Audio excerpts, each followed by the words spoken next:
Welcome in, everybody, to another week of F Buddies with Mike and Andy. Mike, Wendt, Andy Ferg. Of course, the F is for food. We are the food show you deserve. Thank you to our sponsors this week, Gary Girolamo Group of Cross Country Mortgage, Ben Franklin Print Company in Middleton, Twist of Fate Brewing in Danvers, Anthony's Roast Beef and Pizza in Tewksbury, the world-famous Cabaret Lounge, Route 1 South in Peabody, Jamie's Roast Beef in Peabody as well, Tostimo's Pizza Kitchen in Seabrook, New Hampshire, coming soon, Andy, to... that would be Portsmouth, New Hampshire, as a second location. And CNS Pizza and Roast Beef in Pepperell. Thank you to all our sponsors. And welcome to our guest, Mikey P from What Did You Eat Today, sir? How are you? Good. How you guys doing? Oh, not too bad. Andy, how are you? I'm great. I'm melting. I hear it's a little hot up there, guys. 127 degrees in my truck, it said. Not sure that's true, but it did say that, so I'm going to go with it. I don't believe that. Listen, I don't believe your truck. I'm not a math guy. I don't know all the numbers, but I know that's hot. So what's going on? What do we got going on today? So Andy? We got our boy Mikey P here because, in my opinion, Mikey P is the foremost, most trustworthy food expert in this area. That's a bold statement. Listen, I follow a lot of these cunt influencers, and it's all sunshine and rainbows and lies because they want more free meals. Mm-hmm. My boy Mikey goes to a place and tells the fucking truth. And that is so uncommon right now. It's ridiculous. He'll go to your place. He'll accept your free meal, of course. Why wouldn't he? Sure. You're not dumb. But if it's not what he wanted to be, if it's not up to fucking par, he's going to tell you. Yeah, I'll try to be nice about it. Of course you're nice. You're not a fucking asshole about it. But yeah, if you get a shitty meal, you're like, listen, it was dry. It was this, the pizza, whatever. It doesn't matter. But you're honest. And if people can't take constructive criticism, especially from you when they know that's possible, like they know when they invite you to a place, there's a chance you're going to say something not nice because you have a track record of occasionally not liking something. So by asking you to come visit, they are, I guess, authorizing that possibility and giving themselves a chance to grow and get better. Well, I think with places like that, I mean, I think you have to appreciate the honest ones because it makes you put on your A game. Mm-hmm. Yeah, and if no one's telling them what's, if something's not good, they're never gonna know. Motherfuckers just stop coming to their restaurant because the shit sucks, and then who's there to help them out? Why did everybody stop Mikey coming? P. Every one of the influencers said we were wonderful. Yeah, you can't surround yourself with yes people. You need some honest people. That's right, Mikey. When you started this page, like, did you start out of a whim? Was it just for grins, and now you get like 50,000 followers? Yeah, it's a fucking 110 grill with Stainer. I was already eating all the fucking time. Just decided to stop blogging my food. Just posting everything I eat every day. What did you eat today, sir? Kind of came about. And then after 4 years, I started the videos, the voiceovers. That's when it took off. I went from I was gonna say the voiceover is huge. 6,000 followers to like 20,000 in like maybe 5 months. Now I'm at 6. Oh shit! Jesus, Congratulations, sir. Yeah, it's great. Still working every day, so it's not there yet, but we're getting there. That's always the goal. Hell yeah. My joke on this show is I want to get off the ladder. I'm every day climbing ladders, and it's the goal. Get me off the fucking ladder, man. I'm climbing ladders and hanging street signs. Yeah, there you go. Did you work today? Oh yeah. Fuck, I called it. They gave us a break. Oh, that's good. 11 let us leave at 1. Very unexpected from those people. I mean, at what point you're gonna fucking kill somebody if you make them work in this shit? It's terrible. They had me hanging banners and fucking on one of those 40-mile-an-hour wind days. I'm like that. Almost fell off the ladder a few times. Jesus Christ. All right, Mikey. So we're doing this Best Eats on the North Shore contest, and it was inspired by you. I want to give you all the credit because I saw you on that Dinner Time podcast, and he was asking you about the best food towns, and you were listing off which ones you're great. And I'm like, fuck, he's onto it. So let's do an online poll and try and let the people decide. Yeah. Give us some show content, and then we'll have Mikey on to talk about it. So we're into the finals now, which is Danvers versus Peabody. but I thought you might be able to give us some insight as to how you would have voted, or how, if you were able to be god of the food North Shore and decide which place moves on beyond which place, how would you have gone with the voting, or would you have gone with different stuff? I think the voting's good. Let everyone else decide. What I thought the championship round would be is Lynn versus Beverly. I think those are the two best towns in the North Shore. Danvers is tough because Danvers do got a lot of great spots, but I think collectively, Lynn and Beverly take the cake. I think Lynn and Beverly have the most spots, the most diversity. Definitely the most diversity. Yeah, Lynn especially. I mean, you can get any kind of food in Lynn. Doesn't even matter what it is, like fucking Cambodian, Jamaican. Doesn't even matter what the fuck you're looking for. You got fucking Spanish, beefs, Italian pizzas, fucking Indian, sushi. They got everything just on Rantoul Street alone. Never mind Cabot Street. Mm-hmm. All right. So, I was just getting the bracket up there. There we go. Okay. So I mean, yeah, Lynn. Everyone was pissed that Beverly beat Salem, which I thought was kind of interesting because I thought Beverly was definitely better than Salem. Salem's a fun town, good food town, but I put Beverly food-wise over them. Agree 100%. I people were pissed. Like, how are this many people pissed off? It wasn't even close. It was 64 to 34. 64% of the people voted for Beverly. If they're pissed, they should vote. Well, that's just it, right? Vote and share. It's Lyndon. Lynn's great. I love Lynn. I'm looking at some crackheads outside my window right now. There's a lot of crack. I think a lot of people are afraid to eat in Lynn. Yeah. Why? I think that's a big issue. Why would you be afraid to eat in Lynn? I think they're pussies and they're afraid to go to Lynn. There's a lot of people afraid to go to anywhere. Chelsea, Mattapan. Come on. Fucking afraid to go to Lynn. Listen, I'm in Lynn all the time. I don't care. Get shot. They're just going to ask you for some money. Isn't that all party experience, though? You go, you get yourself a burger, you might get stabbed. Hey, Lynn. Yeah, what the fuck?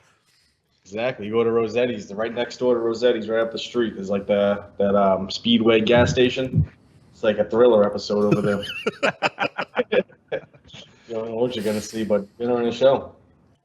No, we work in Lynn sometimes, and it gets fucking hilarious. I'm up on a ladder. Some guy down below me is drinking a 40, smoking a blunt. Hilarious. Fucking beautiful. Having a good day. Yes, your spotter. He works for me.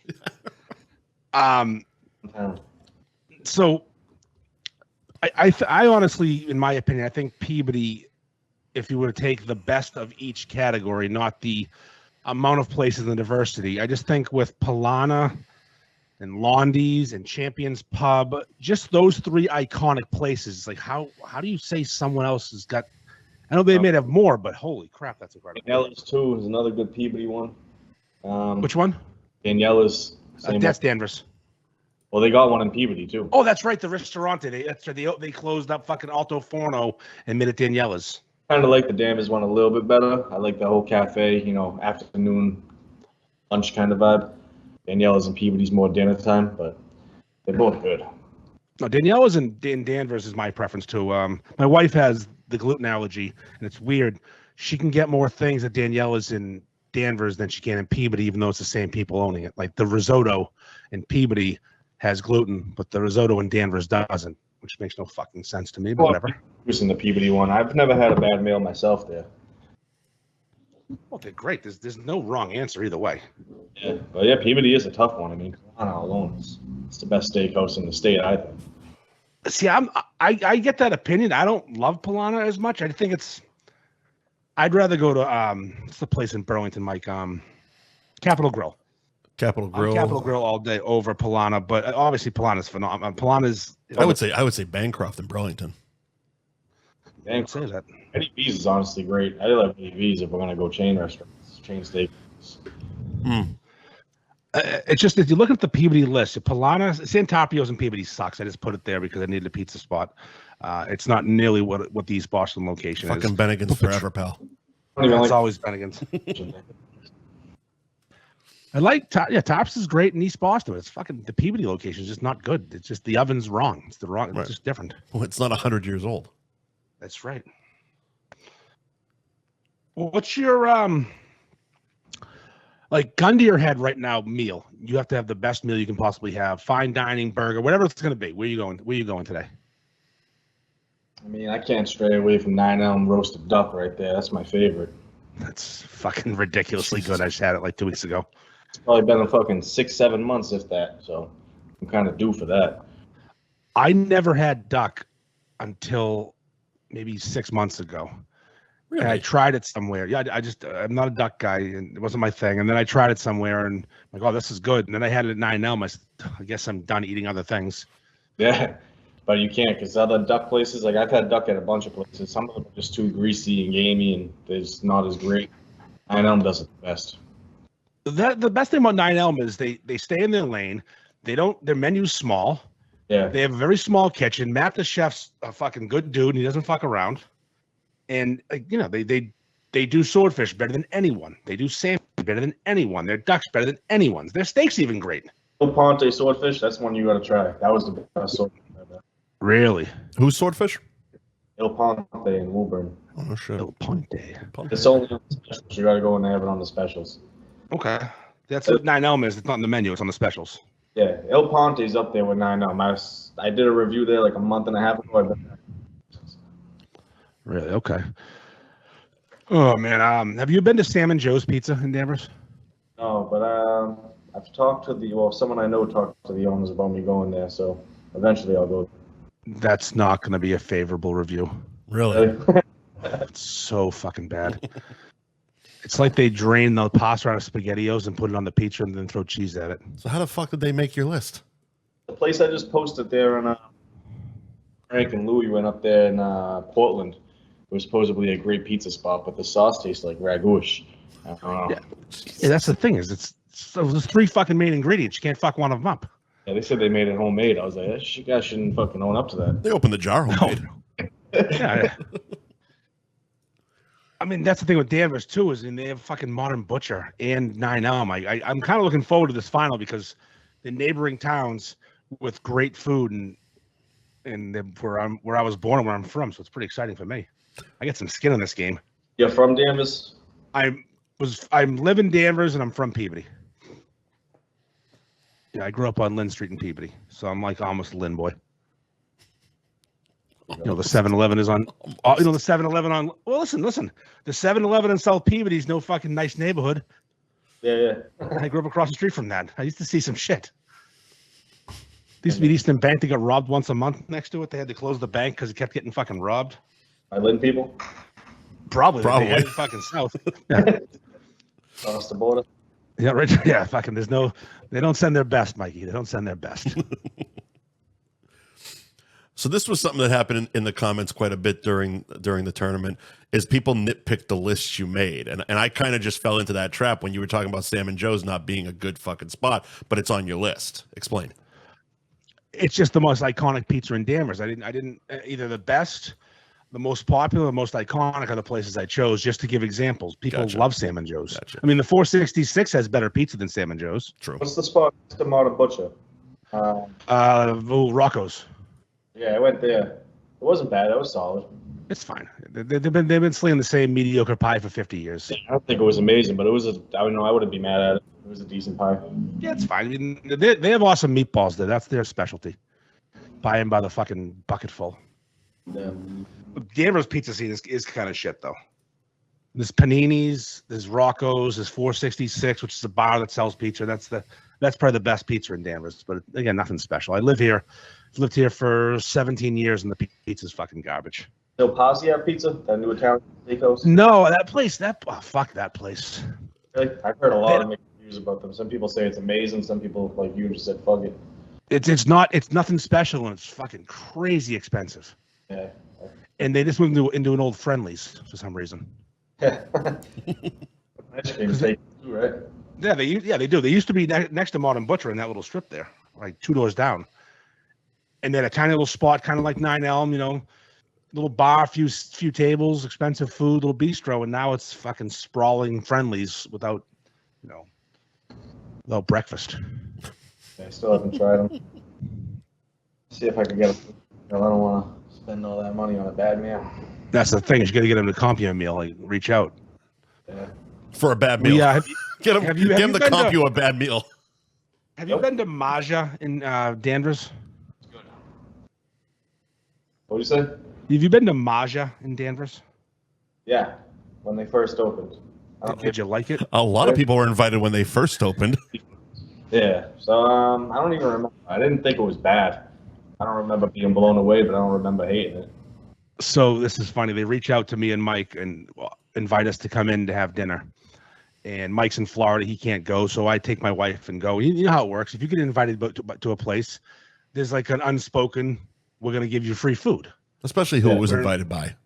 Yeah, we're inviting you to come to our restaurant. Yeah. Okay. Bring my wife there.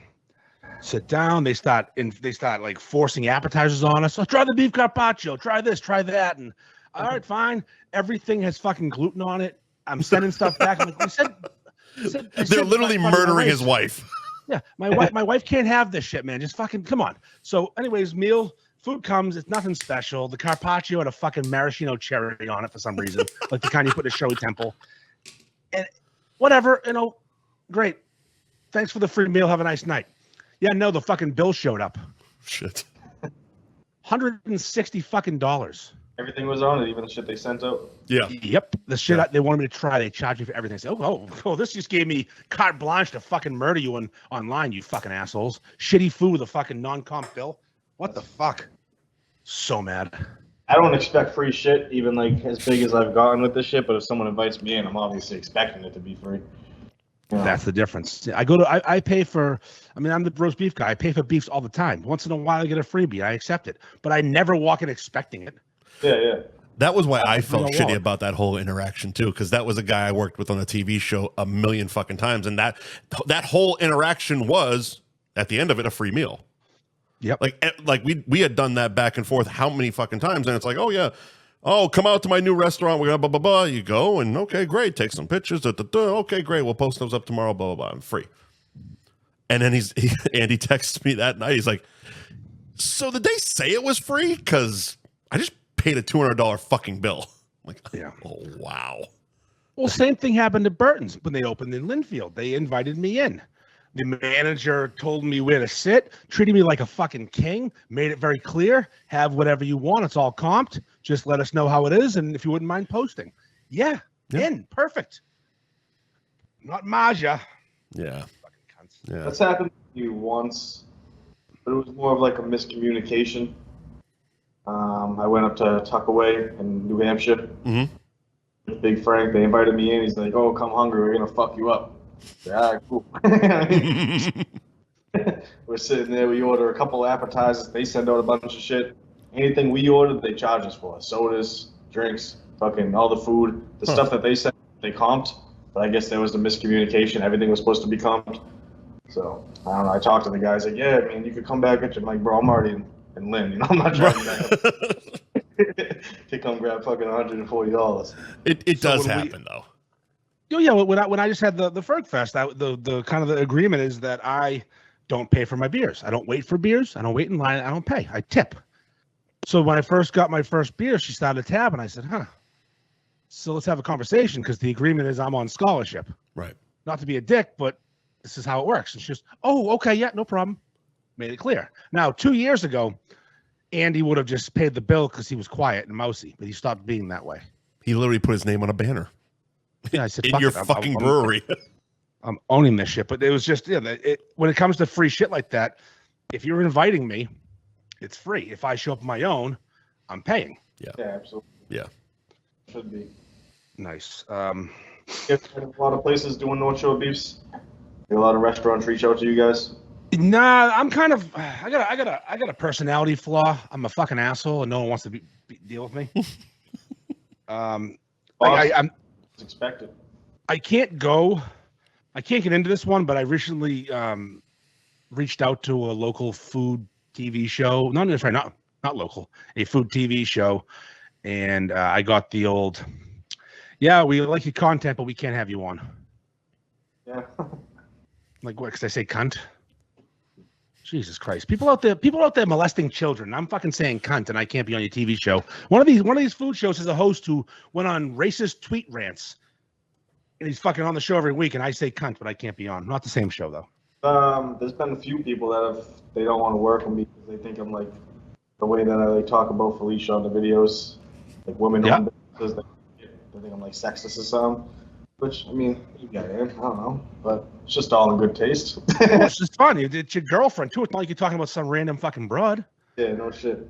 Yeah, you can say you talk about your girlfriend's ass if you want. You're allowed to. They're on fucking Nessun and shit like that. Like, I don't know how I get on there.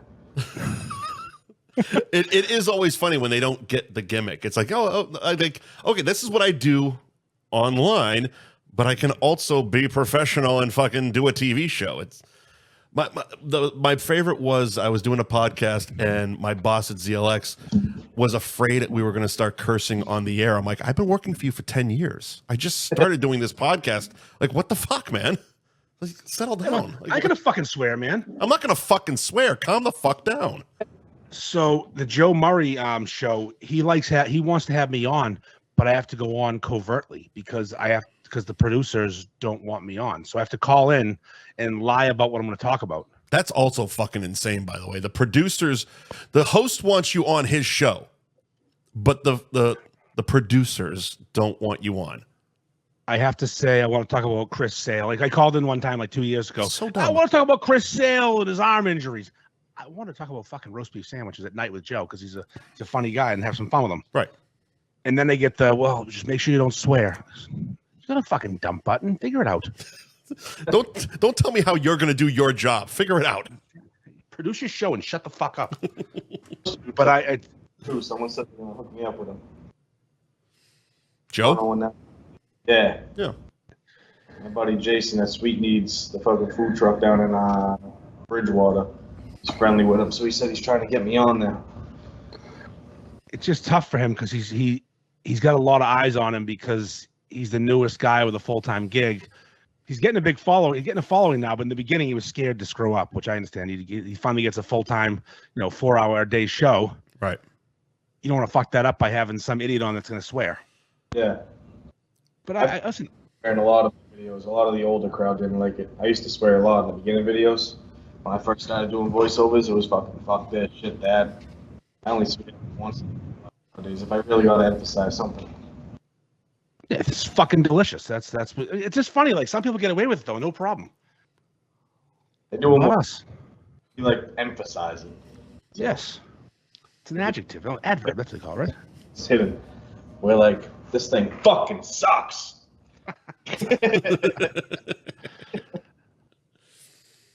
All right. All right, Mikey. I think we're going to move on to the next topic, which means we're going to go Instagram Live, which means we're going to say goodbye to you.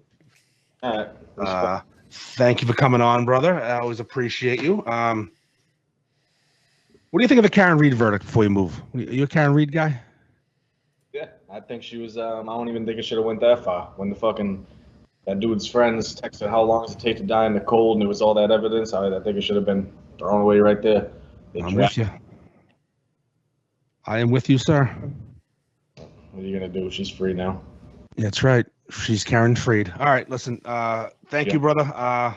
We'll talk soon. We'll hit up another beef shop soon. Maybe Bella's or Londy's or something. I'll beat Stainer on a fucking chug again. I know. I'm down. All right, brother. Thanks, Mikey. All right, bye. All right. We just learned that it is hard to have 3 people on because 2 can't talk at the same time. Yeah.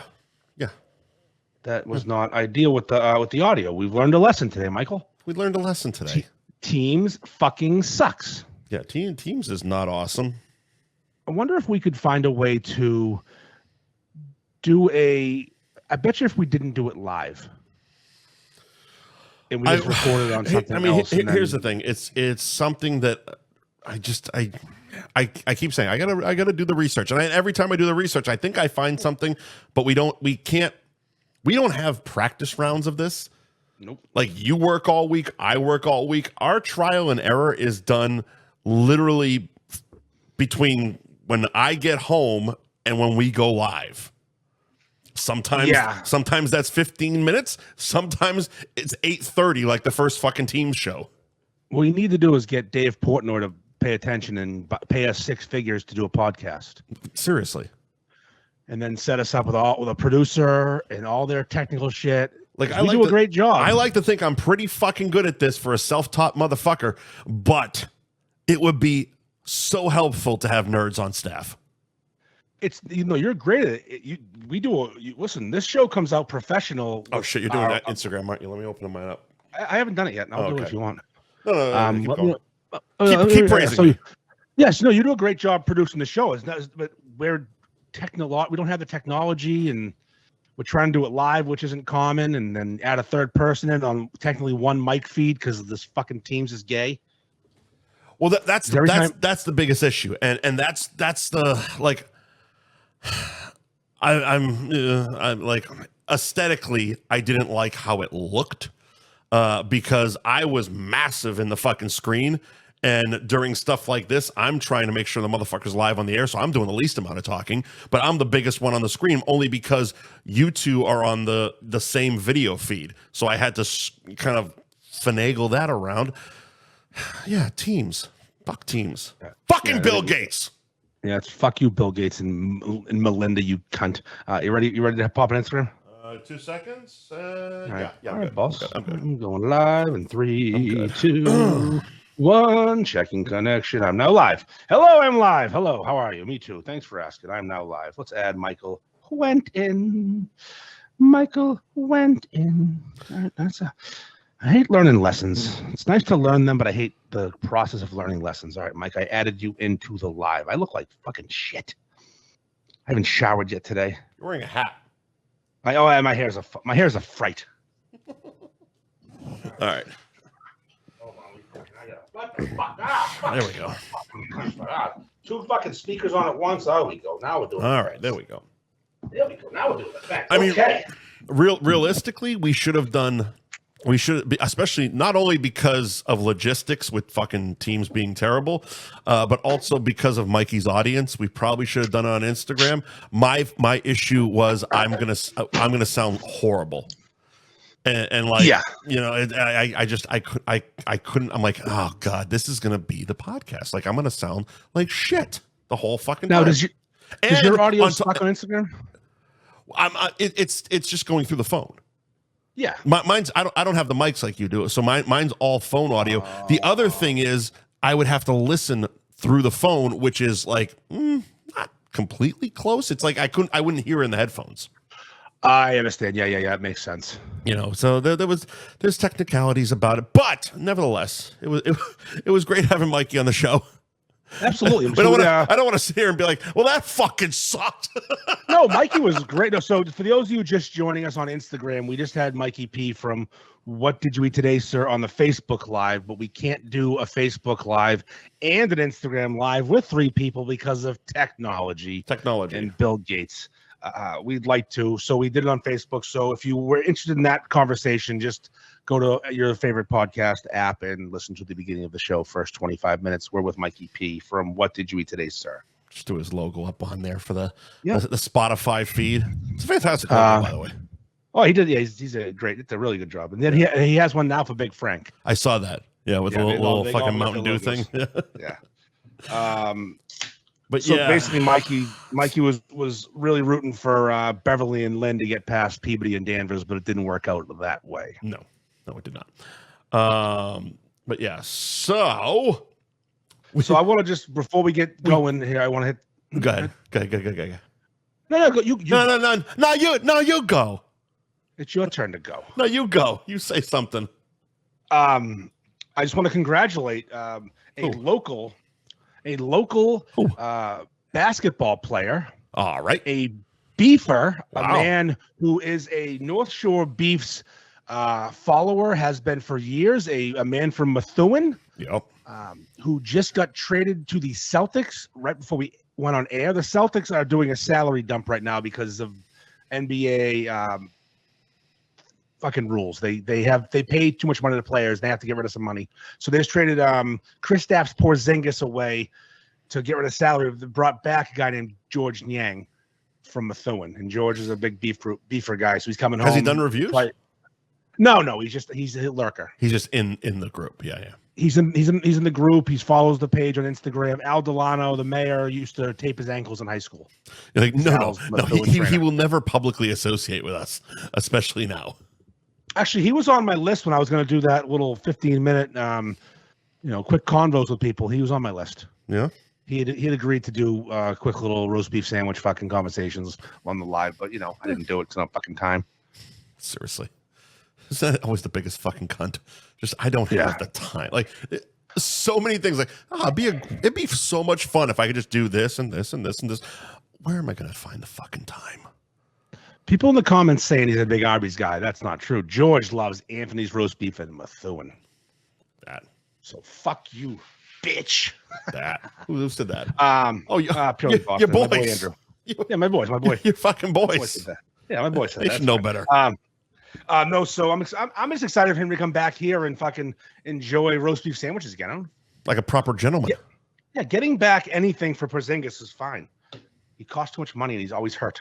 What's your hat? It's a Beefy Boys hat. Did they purposely black it out? Yeah. Really? I don't know. They gave me a hat. I'm wearing it. Oh, Jesus, man. It's fucking hot today. I sweated. My hair looks stupid, so I said, "Fucking put a hat on." It literally looks like you blacked it out. Like I can't show this logo. No, they did it on purpose. This is how they gave it to me. Oh, okay, fair, fine. I'm shocked at their fucking logo, man. All right. So we touched on a couple for a couple times with Mikey, but so you guys are kind of losing your shit because you're having a hot day. The fuck? It's hot. It's hot. Figure out air conditioning North Shore, New England, fucking the Northeast, whole fucking place. We got it figured out down here. We can still be open and work in the fucking heat. Let me know what happens in Florida when 1 inch of snow falls. Pandemonium. The state shuts down. Here's the thing, but you have summer. You have seasons. You have summer. You've had hot days. Massachusetts has had hot days before. Florida doesn't get snow. You get summer. That's the difference. Every year. Huh? Every year you get snow every year. I don't get snow ever. Not where you are, but Florida gets snow. Oh well, fuck those fucking hillbillies up in the Panhandle. Listen, it's 102 fucking degrees today with crazy humidity. Yeah, but it's a wet heat. And everybody really knows the best heat is a wet heat. I like it wet. I like it to be nice and soggy. Listen, it's fucking gross out right now here. It's 97 degrees right this second. It's hilarious. It's stupid. We're not prepared for this because we have to prepare ourselves for 97 degrees, 102 degrees, and 0 degrees. True. We have a 100-degree shift throughout the year. So we can't be ready for fucking everything. It really is. It's one of the banes of my existence is traveling in like the warmer, what's supposed to be the warmer months because I have to pack for 3 fucking seasons. 3 weeks ago, I had fireplace. It's easy to do it in the cold. I just pack for winter. So I'm going to tell you what I told you earlier. Days like today are like getting butt fucked without lube. Yeah. An accidental butt fucking. Like say you're a woman. By the devil himself. Say you're a woman and you're taking it from behind, but just normal sex, just with penetration. Fiery horn dick. And the guy wants to really give you a good push, good thrust. He pulls out and tries to bury you. Give her a good what for. He hits the wrong hole. That's today. It's the wrong fucking hole. Beauty.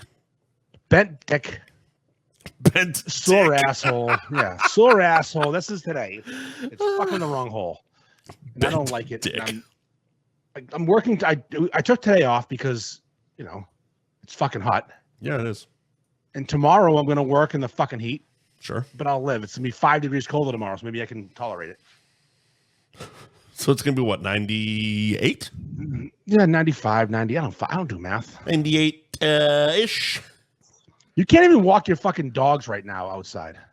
That's the rumor. 155 fucking degrees the pavement is. You can cook eggs out there probably. Yeah. Eggs like Uncle Eddie.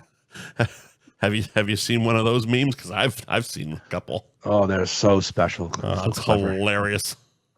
But I got in my truck to go to the liquor store earlier, and my truck had been sitting in the sun, and it read 127 degrees. It's hilarious. That's really and I know fucking funny. Why? Because the sun's hitting it, and once you stop moving the air gets in there. But 127, right? Exactly. Where the thermostat is. So fuck this weather, fuck this heat, and fuck you for being 10 degrees colder. I'm going to be such a cunt about this all the time. I'm never going to give you sympathy for fucking being hot up there, even though I would be the biggest bitch if I was up there.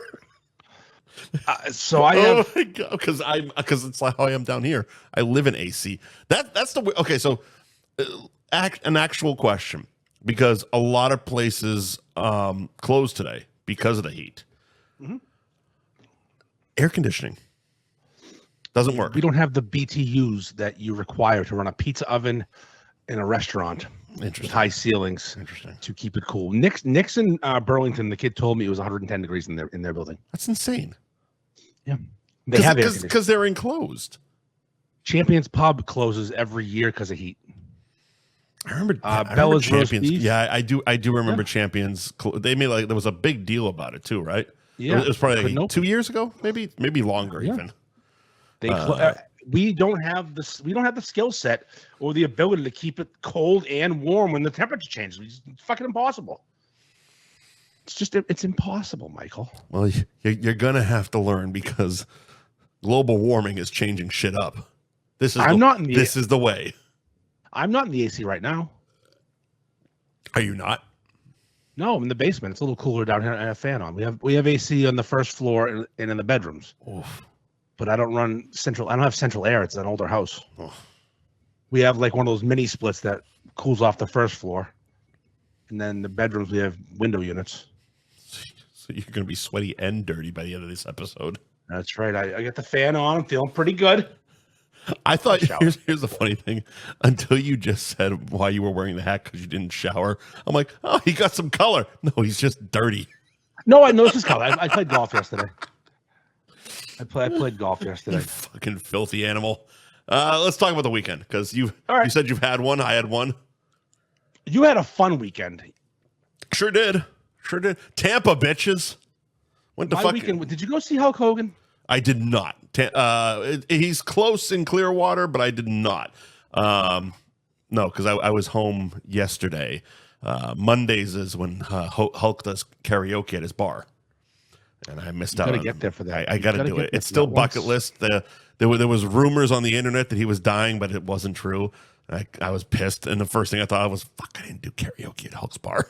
Got to do karaoke with the Hulkster. But no, I was in Tampa doing a lot of drinking, including a whole day of just fucking. Basically, they have multiple party buses that drive around Tampa. There's a lot of breweries in Tampa. Oh, breweries. And for $20, it's better than a fucking Uber. $20, you show up, hour and a half each fucking place, drink, get back on the bus, and they drive you to the next place. Wow. Hour and a half, drink, and it's $20 for the day. That's pretty incredible. It's pretty awesome. And the beers were fucking great. The places were fucking great. I sent you a lot of pictures. And we would end each night at a place called the Beer Shed. It's the most Florida fucking place ever. Like, it's on a lake. You can imagine alligators would be climbing into the place.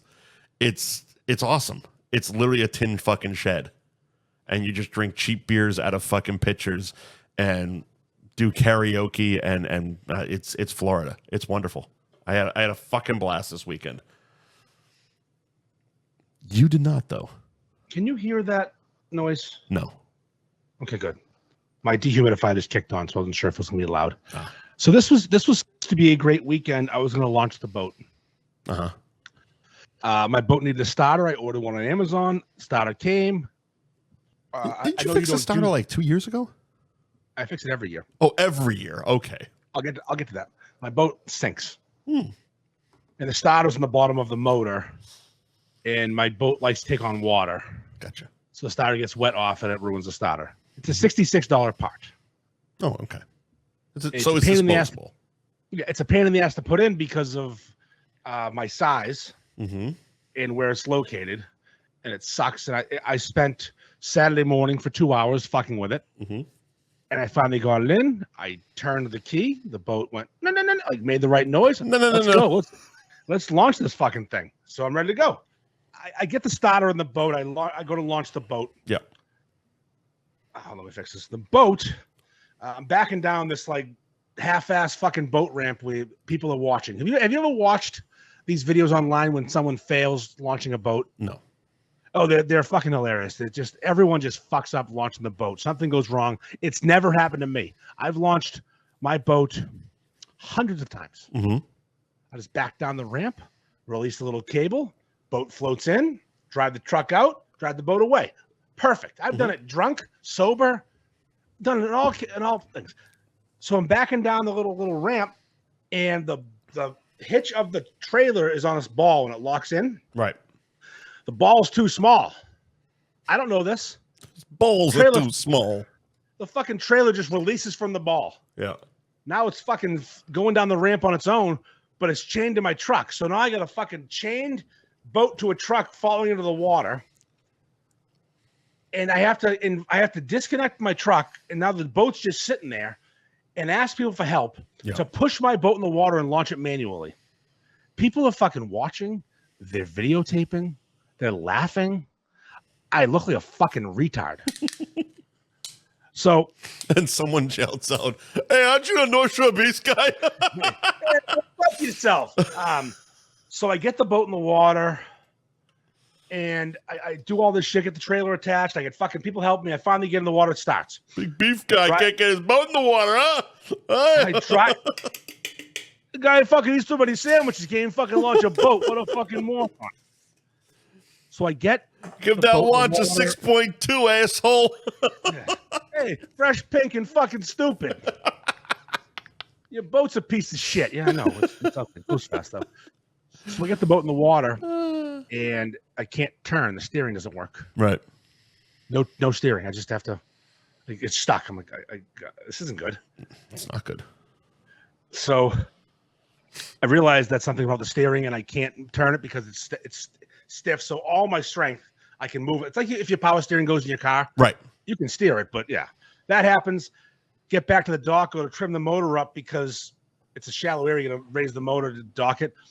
Trim don't work. Smash into a fucking mooring underground. Break my fucking prop. What's a prop? That's the spinny thing that makes the motor run. The propeller. Propeller. Gotcha. Yes. That word I know. Yes, it's short for propeller. Yeah. Then I'm like, we gotta have ourselves a day. I go back to my house, get my fucking shit packed up, get the cooler packed. Well, I don't care. I'll steal this fucking thing. Get to the boat, look under where the motor is, full of water. Shit. Full of fucking water. My boat is sinking, so I pump it out. Like, that's weird. I wonder what happened there. Drive the boat, go for a little cruise, get it back again, look again, full of water. Mm-hmm. What's going on? There's a little plug at the back of the boat. The boat or the motor? The motor area for the boat. The motor's it's an inboard, outboard. So there's an area inside the boat where the motor is. We can pretend I know what that means. Yes. It's an IO, brother. Ah, perfect. Inboard, outboard. That's the good stuff. It's a 5.4 liter Volvo Penta inboard, outboard, baby. Well, they are the safest cars on the market. Yes, they are. So there's a plug underneath the motor. Yeah. That you put back in when you leave it unplugged for the winter so water drains out. But sure. in the summer, when you want to float, you put the plug back in. I don't think I tightened it enough. So now I have to go underwater with a wrench. And there's this like little area where my swim platform is. And there's like a small 4 or 5 inch gap where there's an airspace. So I'm laying with my head cocked back, trying to breathe in this little airspace. But the boat's bouncing from the waves and smashing me in the face and drowning me like I'm being fucking waterboarded. None of this sounds good. None of this sounds good.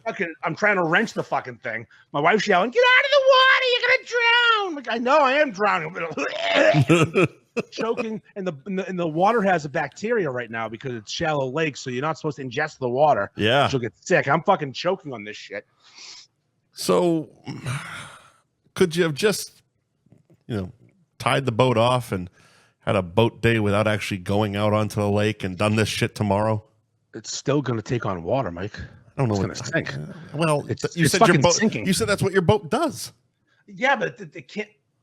So I think I fixed it. Is it normal? It's no. It's not supposed to sink. But you're like, my boat sinks. Like, okay, fine. So it's a tomorrow problem. I think I fixed it. This is Saturday. I wrenched the fuck out of it, tightened it up with all my might. I think it's all set. Sure. I go, all right, we're going to leave it here. I'm going to check it tomorrow. If it's full of water, I'm going to pull it. We'll figure it out. Loads. I don't have the right trailer hitch. We're going to try and pull the boat anyways. Sure. Poured out the night before. Poured out Saturday night. Yeah. So now the boat's full of water because of the fucking rain. So now I don't know if it's full of water because it's sinking or it rained. Right. So I have no fucking clue. So I said, fuck it. I lowered the motor so the boat couldn't go too deep and let her sink. This boat is the fucking bane of my existence. But I know you killed your boat. I don't know. I'm going to find out Friday if it's still floating. I'm going to fucking fix it. I got the parts to fix it. I'm ready to go. But it's just fucking every time I touch this fucking thing, something goes wrong. So your boat's underwater right now. Well, no, because the water's so shallow where I park it, it can't go underwater. It can only go to a certain point. Was pulling it out of the water an option? Yes, but I don't have the right fucking trailer hitch ball. It fell off the truck last time I used this hitch. We're catch-22s in all directions. And this was all happening on Juneteenth, right? Yeah, Juneteenth. I really celebrated it. Really celebrated hard. Because you sent me the weirdest fucking text. The supermarket cake for Juneteenth, followed by I had a day. I'm like, I don't even want to ask what's happening, but this is going to be a story. It was your boat, wasn't it? Well, yeah, you were non-responsive because you're in Tampa, of course, having a blast, and I'm fucking just sending stuff in no particular order. So the Juneteenth cake was some supermarket. It was like hours earlier.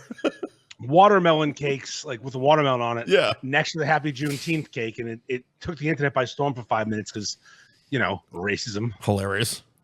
But also, well, why are you making a watermelon cake? Who asked for that? Also, first of all, watermelons, it's delicious. And and watermelon cakes are wonderful. I had the Friendly's watermelon fucking roll like every birthday growing up. Well, you are Sicilian, aren't you? Sicilian. Yeah. So that checks out.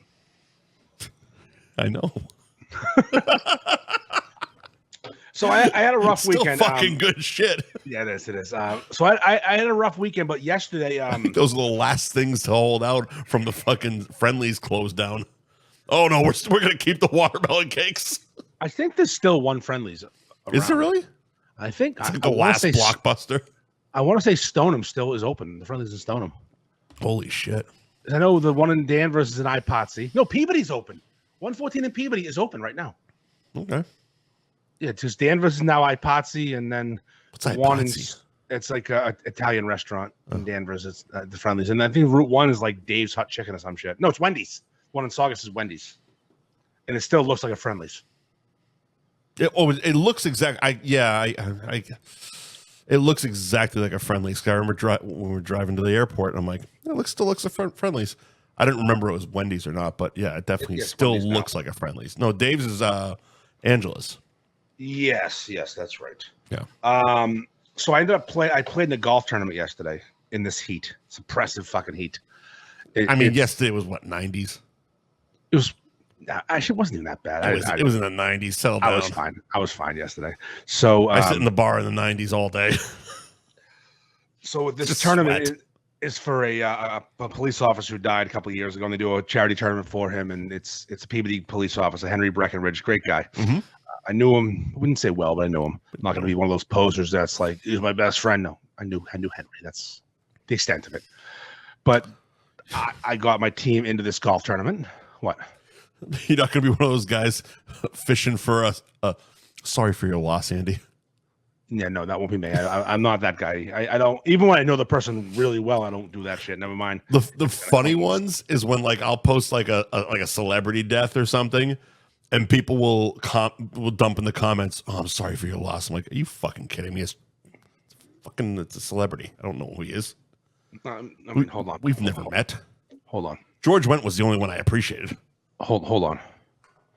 Same fucking guy who cried when Patrice O'Neal died, and then cried again when he talked about it. Different. I've met the man. I knew the man. You're a pussy. Anyways, different. Way so different. Henry Breckenridge died. And hilariously, he didn't make his death about me when he died. You should have. Probably. Yeah. Man, inspired me to be black. Probably should have helped my career a little bit. I am now an elephant in the room. So this tournament they do a charity one, and we so my team, we won it last year, and actually we got this mug right here that I'm drinking out of. It was our prize. Didn't see it. We were off camera. Oh, there it is. That's a clear mug. It's a clear mug. It says "Be like Henry" on it. Oh, okay. It's done with like laser etching, so it doesn't ever wash off. Should have got a sticker from Ben Franklin Print Company, because those don't wash off either, but you can fucking see them. I got one in my washing machine right now. I'm drinking from one right now. No, it's stuck in the bottom of my washing machine for the last fucking Jesus 2 years. Christ. There's a North Shore beef sticker stuck. I got our F Buddy sticker on these fucking beer glasses. Oh, they're fantastic. So I haven't washed off in 2 years. So we won it last year. So me being the arrogant dickhead I am with my ringer, and my brother and my cousin are all good at golf, I go walking up to the registration desk, and the kid is running, and I go, "Hey, Justin, it's FERGUSON for the trophies. I know you just start etching them now, so they'll be ready later on, pal." Yeah, we didn't win. What happened? We just didn't play as good as we could have. What place did you come in? Tied for second. Tied for second. By how much? One. Is that a lot in golf? No, my team came in at 14 under par, which is a really, really, really, really good score. The winning team came in at 15 under par, which is a better score. Here's the thing. Here's the situation. I'm going to tell you what. There's a little controversy, because technically we could have said we were 15, but I don't cheat at golf and I have integrity, and I may not be able to sleep at night if I did this. So you could have tied for first. Yes, and the way they break that tie is every golf course, the fight to the death, obviously. Oh, we would have won. We had so much more power. Fucking golf cart jousts. Like your mom, every course has many holes. My man. This one had 18. And they rank the holes as to the most difficult and the least difficult. And what they do is they decide a tiebreaker is how you did on the most difficult holes. So if we birdied the hardest hole and they parred the hardest hole, they'd give us the win. I figured they would be a bit more creative, where they make you play the hardest hole one more time. Well, no, because it's not like the PGA where you own it. It's a big event. No, the course is open after we're done. There's people with tee times. We don't own the course of the day. I gotcha. There's a banquet afterwards. There's food being served. So it's called a card off. I don't know what the fuck that means. That's what I just told you. It's a card off. It's the way they figure out the tiebreaker. I got you. We would have tied if this is the situation. Now, you're not a golfer, so you're not going to quite get this. But the way these tournaments work is it's called a scramble, and 4 players on a team. I mean, I've been to your thing. Yes, same idea. You all hit from the same spot. Then you decide which ball is best. You all hit from that spot, and so on until the hole's complete. So you're basically getting 4 shots at every thing, and you keep 1 score for the team. That part I didn't understand. See, I thought everybody's shots counted for everything. No, Does it everyone in yours? shoots from the same spot. Yes, no. Oh, No, we play the exact same format. Everyone hits from the same spot, and then we decide which ball is best from that spot, from that thing, and then everyone goes to that next spot, hits again from the same spot. Oh, so I could fucking play in your thing as long as I was on a team that agreed that I wouldn't count.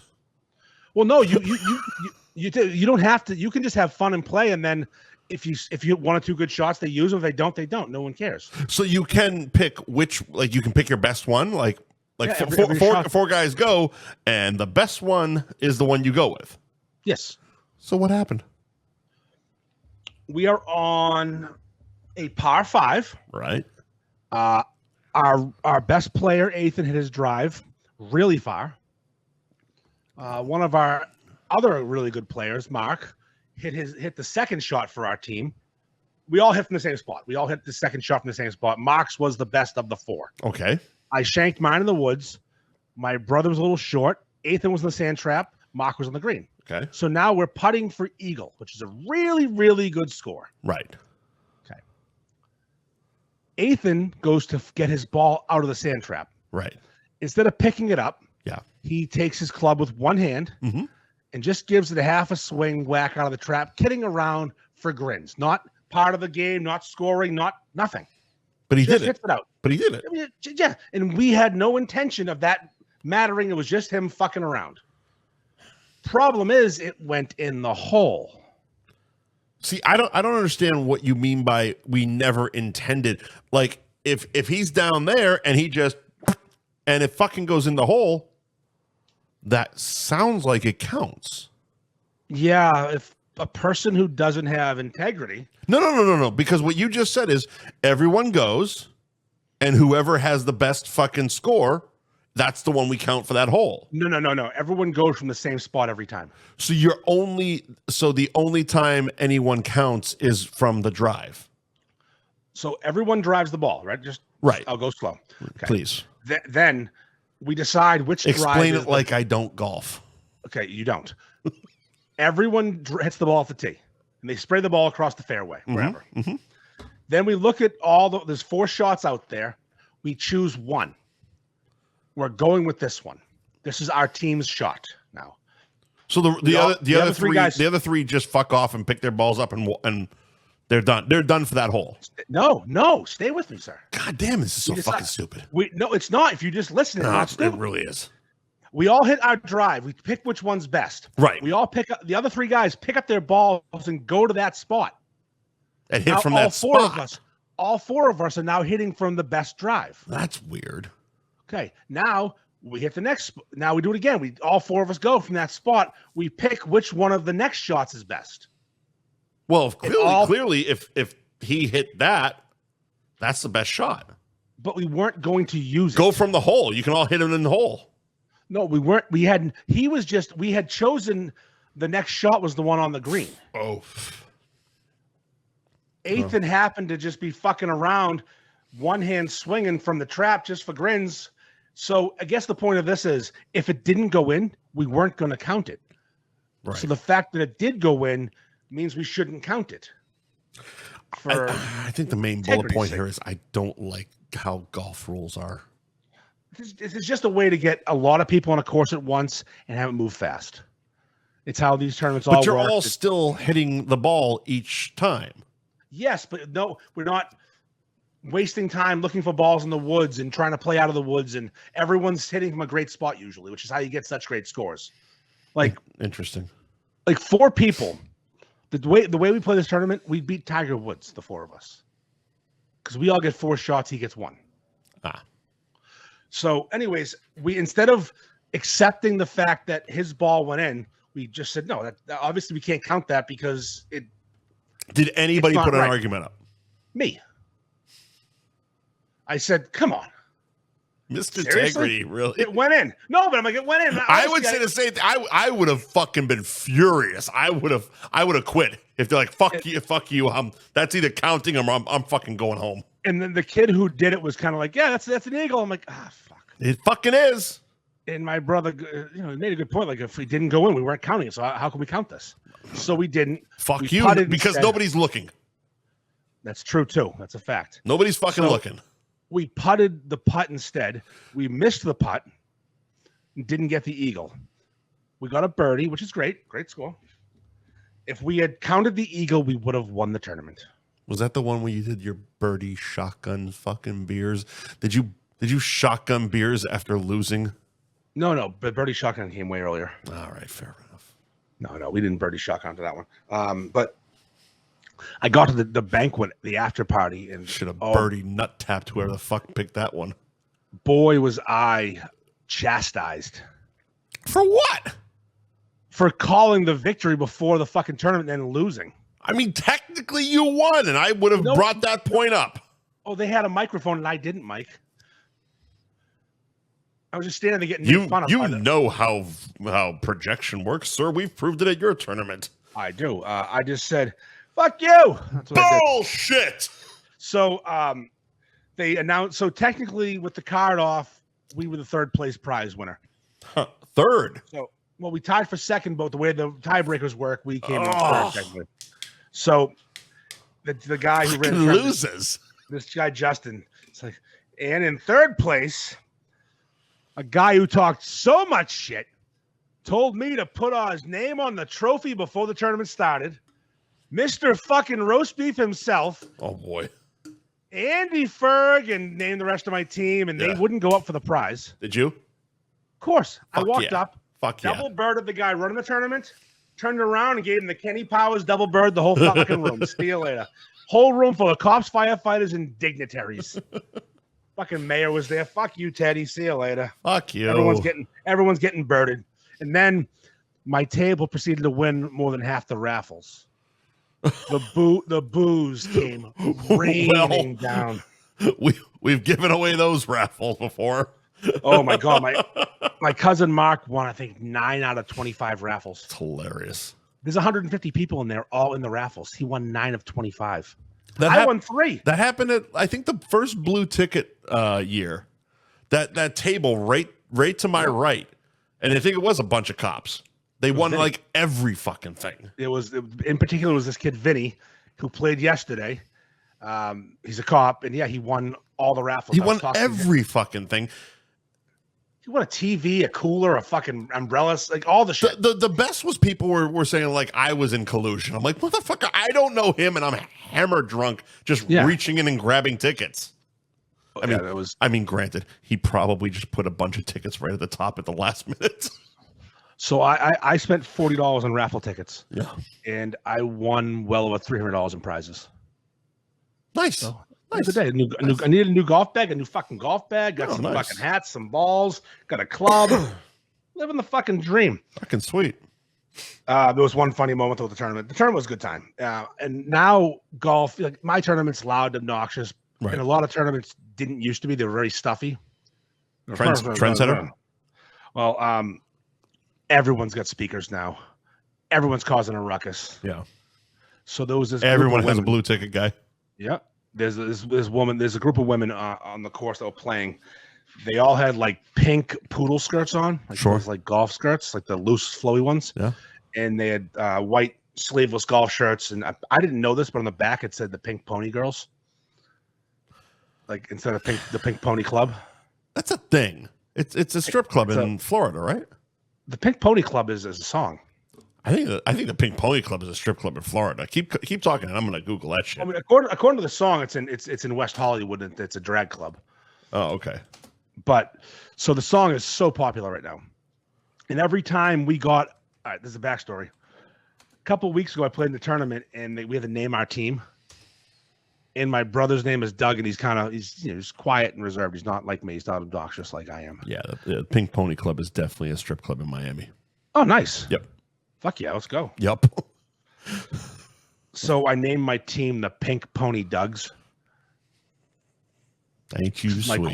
My quiet, reserved brother didn't like that at all. So now to fuck with him, every time we hit a birdie or did a good thing, I'd put on Pink Pony Club and blast it. So we're leaving the 18th hole, driving away, and we just got a birdie. So I put on Pink Pony Club. Actually, we got an eagle. And this group of women. Which one's better? Eagle's better. Okay. So a par 5 is what you're supposed to get. That's why it's par 5. It's the. I know what that means. Yeah. So we got a 3. Okay. So that's 2 shots better than average. It's really difficult to do. Okay. Because that's an eagle. That's an eagle. Technically, on a hole like that, the way they determine it is it's so far away. What would a 2 or 1 be? 2's an albatross. Really? Yep. And a 1's a hole in 1. Oh, that's fair, fucks. Yeah. So basically, in order to do a 2 on the albatross, come on, it's got to be a better thing than that. I mean, eagle sounds better than fucking albatross. Sometimes they call it double eagle. Oh! Albatross is the. So in order to get an albatross, though. Yeah. So the hole's probably 500 yards. The average man does not hit the ball even half of that. Mm-hmm. So you have to smoke a drive 300 yards and then have someone strong enough and good enough to hit the next shot 200 and something yards and land in the hole. It's almost fucking impossible. Right. We ended up, our long drive guy hit the ball really far in a good spot, and then he chipped up to about 14 inches, and we tapped in for eagle. Eagle tap-ins are not common. So I bust up my little Bluetooth speaker, and I hit fucking Pink Pony Club, send it. 30, 40 feet away are the girls, the Pink Pony broads, and they got the skirts, they have to, I don't know what's going on. All of a sudden I look over and they think it's for them. they start dancing and twerking. This is fucking awesome. Was there an attractive one among them? Oh, yes. Oh, fantastic then. Sometimes you don't know what you're getting into when you from afar. You know that saying from Clueless. Yeah. She's a Monet. Mm-hmm. Good from afar. They also did something similar in Hall Pass where he was like, he kind of was doing the like, oh well, there's an 8 surrounded by 2s makes her a 10. So pretty much. So these girls were. I mean, they were probably late 30s. I'd say maybe in the early 40s. One of them was. I couldn't tell 100%, but no, even up close, I was like, wow. Okay. Good for you guys. Good on you. Could they golf? Yeah, they were playing. What? I don't know if they were good or not. Would they come in? I don't know. I didn't check their scorecard. I was trying to check their fucking skirts. It's pretty important. You know what's good about those poodle skirts? What's it's that? when the back is higher than the front because she's got a fucking dump truck behind her. Fuck yeah. And it's in a good way, not a fat ass. She's like, oh, what's up? Nope, fucking end table ass. Yeah. Go on. So that was. But yeah, we could have won yesterday's tournament, but Integrity punched in. Fucking hilarious. It's funny. You could have at least come in second instead of third because you would have tied with them, and who knows what their card draw would have thing. We won the card off with them. I checked. You knew that. Oh my god! I don't. Why'd you do that? I want to know. So I put this question out to like a golf page on Facebook. The scenario, like, what would you do? Just, oh my God, people. Well, the USGA states that any ball struck counts. I'm like, it's a fucking mess around tournament. He wasn't hitting with purpose, so we can't. If he missed, I'm not counting it, so I can't count if he hits it. Nobody's asking what the USPGA would do. Rules. Tell us what you would do. Like, for example, Mike, like if I'm on a green, if I land my ball on the green and we're not using it because someone's closer, instead of picking it up, I'll take my putter and whack it toward the spot. Right, you just kind of do a Olay shit. Yeah, a little drag, a little whack. Yes, I hit the ball with a club, but it wasn't a fucking shot. It was just me bringing the ball somewhere. Well, I didn't hit but I missed by 40 feet.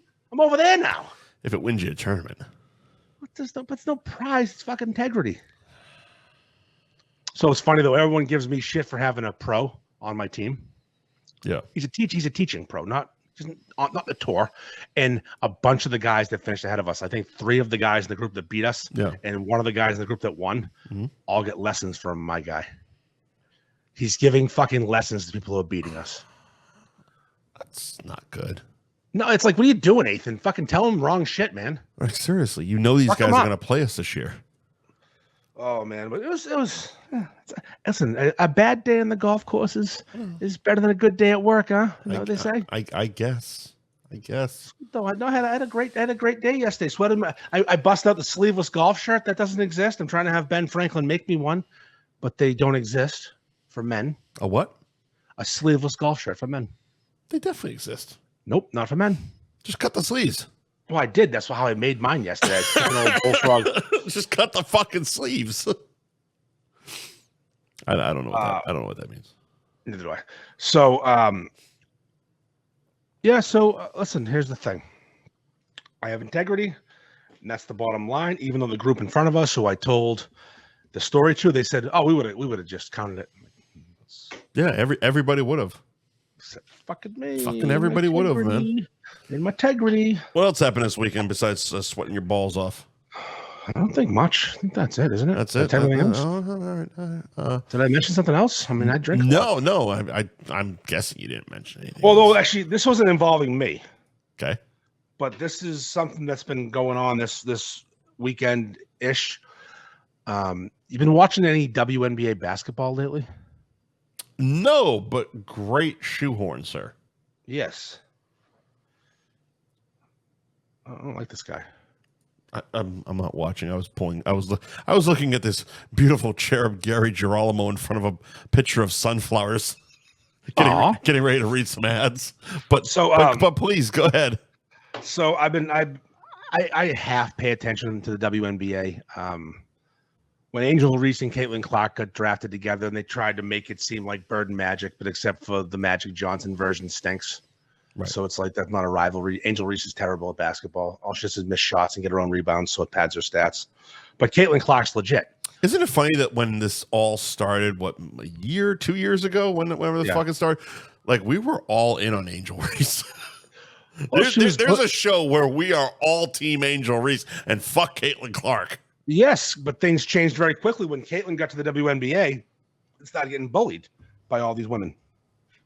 Comes with the territory. Anyway, they're too dumb. They're too dumb to be successful as a league. Yeah.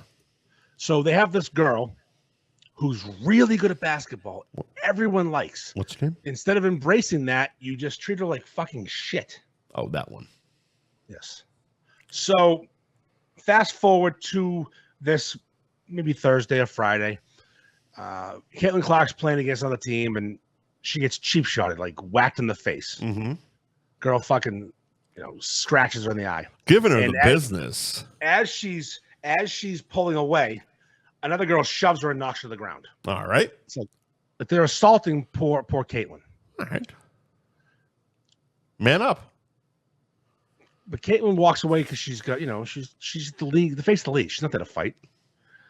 But the Indiana Fever, her team has signed, maybe in the offseason, signed a girl named Sophie Cunningham, a name I've never heard in my entire fucking life until a week ago. All right.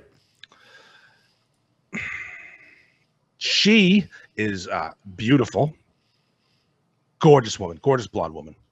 I'm Googling. Apparently is also a black belt in Taekwondo. Word. Randomly. So she, after Caitlin gets mauled next time up the court, she tackles the girl. Is she gonna kung fu her ass? She tackled her. And when the girl went to defend, to fight back, she put her hand in her face and fucking positioned her so she couldn't hit her. And she basically dominated this girl. So here's my theory. I have a conspiracy theory. Go ahead. Somehow they fucking located the hottest, toughest girl in the league and put her with Caitlin Clark so that Caitlin Clark would be protected. Sophie Cunningham. This girl here. Yes. Yeah, she's a fucking smoke show. Yeah. I mean, I'm not into skinny white bitches, but she's really good looking. Here, another thing. Yeah. She wasn't this good looking 2 years ago. They've been doing stuff, working on her to get her to have the right hair, have the right makeup, because the WNBA finally figured it out. Basketball I believe the kids call it a glow up. Yeah, she's had a glow up. She's had a glow up. Hey, Bob Staffier's leaving like we give a fuck. I don't know who the fuck that is. Why is he commenting? Go away, you fucking weirdo. Nobody cares. Suck my balls, Bob. So I think the league has basically decided that we're no longer promoting uggos or good basketball players. You've either got to be really fucking good or really hot. And we're going to give the best player in the league the hottest chick to be their fucking defender. Why wouldn't you? That they didn't do it before. They promoted the wrong things. Why would you promote ugly broads? They did it. They have a handful of really good looking women, but now they're really pushing them because they're like, sex sells. Sorry, women don't watch basketball no matter who's playing. You need to get dirty fucking old men to watch, and Sophie Cunningham has brought me to the fucking party. Looking at the way they have her hair, they got her makeup, WNBA is going WWE. Yes. Like the UFC, you watch UFC women fight, and they got their hair all tied back, and they beat the piss out of each other. Their faces all mangled. Nope. WWE, they have their extensions flowing. They're wearing hot pants. Their tits are pushed up. That's going to become the WNBA. I guarantee it. And also, she's good. It's not like she's some bum. Well, she knows kung fu, apparently. No, but she's actually good at basketball. That well. Too. Yeah, no, she's a tough bitch who's good. She belongs in the league, but you gotta listen. We're fucking perverts. We're gross. Yeah. Give us something to look at. And fighting, allow fighting. This is great. The NBA used to allow fighting. It was phenomenal. I used to watch Bill Laimbeer choke the fuck out of people and Larry Bird punch him in the face. Why can't we allow fighting in the NBA too? Take a cue from fucking hockey. Let some catfighting happen. Yeah, let some fucking. I'm not talking like Rudy Tomjanovich when he got his face broken by Kermit Washington. Do you know about that play? No. Rudy Tomjanovich was jogging up the court, and he had just there was a chippy thing going on. I think it was Houston Rockets and like Milwaukee Bucks in the 70s, a long time ago. It's a Google that one. Rudy's just jogging up the court backwards, and Kermit Washington runs up full speed and fucking sucker punches him and breaks his face. First of all, the guy's name's fucking Kermit. That's awesome. Listen, Rudy Tomjanovich versus Kermit Washington, phenomenal names. Those are two of the greatest fucking names to ever fight in the NBA ever. It's a story of so I love playing basketball. I was never good at it. I would put myself in the same category. I was large, I was tall, so I was good at defense. I couldn't shoot for shit. Yeah, same. I can rebound. I was a foot taller than everyone my age, so yeah, I could block shots like a motherfucker, but I wasn't really good at basketball. So I was never tall growing up until I got tall. I was terrible. I was short. I was bad, but I was this height like 11, 12 years old. Yeah, I was 5 foot, maybe 4'11". Yeah, I was. If you look at the picture, I was 6'3", between 11 and 13. If you look at my profile picture on Facebook, the old football picture, yeah, the back of that is it's a trading card. Okay, They used to give us trading cards, and I think I'm 11. I think I was like 4'8", 92 pounds. 4'8". I was tiny. Yeah, I was so small till I wasn't. Unlike Danny Gillis, who's 6'3". Yeah. So, yeah. But I ended up playing. It's okay. He's gonna hit a growth spurt. I ended up playing in an adult men's rec league basketball league. Okay. So we're playing this team, and I'm the power forward. We got a center, and I'm just a fucking big goon down low who elbows people and gets rebounds and gives the ball to people who are good. The power forward. Yeah, what's my position? That was a 4. This is a guard, point guard, shooting guard, small forward, power forward, center.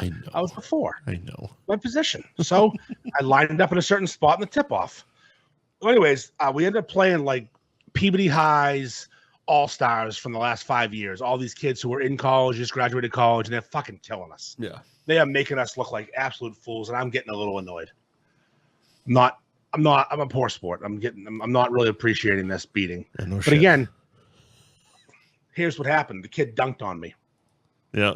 And he dunked on me good, facialized, posterized me. What the fuck the word is? I am dunked on. Well, all right. Now, there's one referee who watches the ball. I'm pissed off. The kid goes jogging up the court without the ball. He's just jogging by himself. No one's watching me because the play's down there, except for one person in the crowd who's watching me. My then girlfriend, now wife. Okay. I go jogging up behind the fellow who just dunked on me and punch him as hard as I can. That's a reasonable response. And I break his ribs. Oh, you punched him in the ribs. You punched him in the back of the head. No, I broke his ribs with a punch. And he went, okay. Ah! He went to the ground. I kept jogging. What happened? Yep. My wife left the game and didn't talk to me and considered breaking up with me over it. Interesting. She wanted to call the police. That seems kind You of harsh. assaulted that boy. This is sports. And I said he shouldn't have dunked on me. She goes, "You're a cheap shot." Yes, I'm a. Yes, I'm an asshole. First of all, this is sports.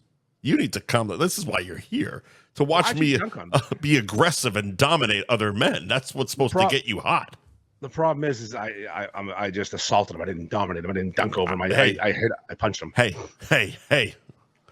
To each their own. That's right. He did on you, and then you did back on him. Who's on the ground and who's standing? Exactly. Bitch. Domination. I mean, she didn't get mad when I got in softball fights. She liked those. Because this you were 40. But also because I wasn't assaulting a child from behind. That sounds pedophile-ish, doesn't it? Nah, it's all perspective. So this kid, right? I see him running, so I assault him from behind, huh? Yeah, I took that kid from behind and broke But anyways, his ribs.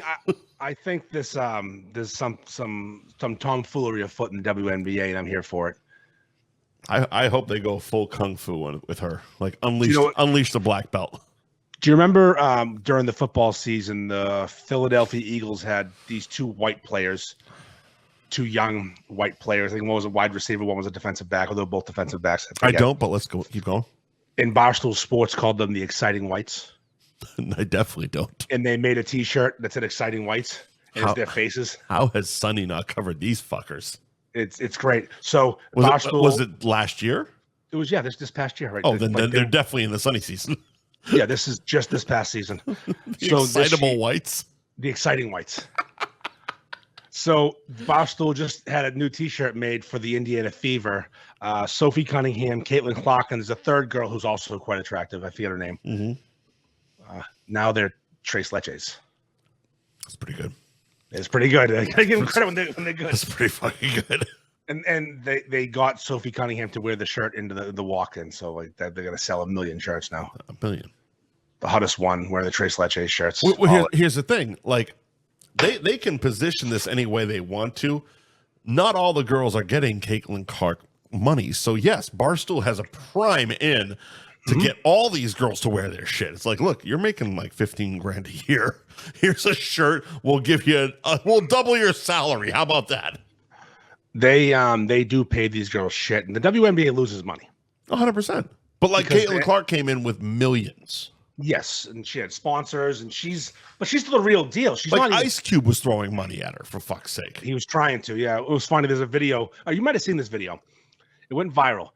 So Caitlin Clark's on the bench, and there's a girl in front of her doing up her ponytail, and Caitlin Clark is staring at her like she's on the menu, like she is all into fuck. Yeah. That's Sophie Cunningham.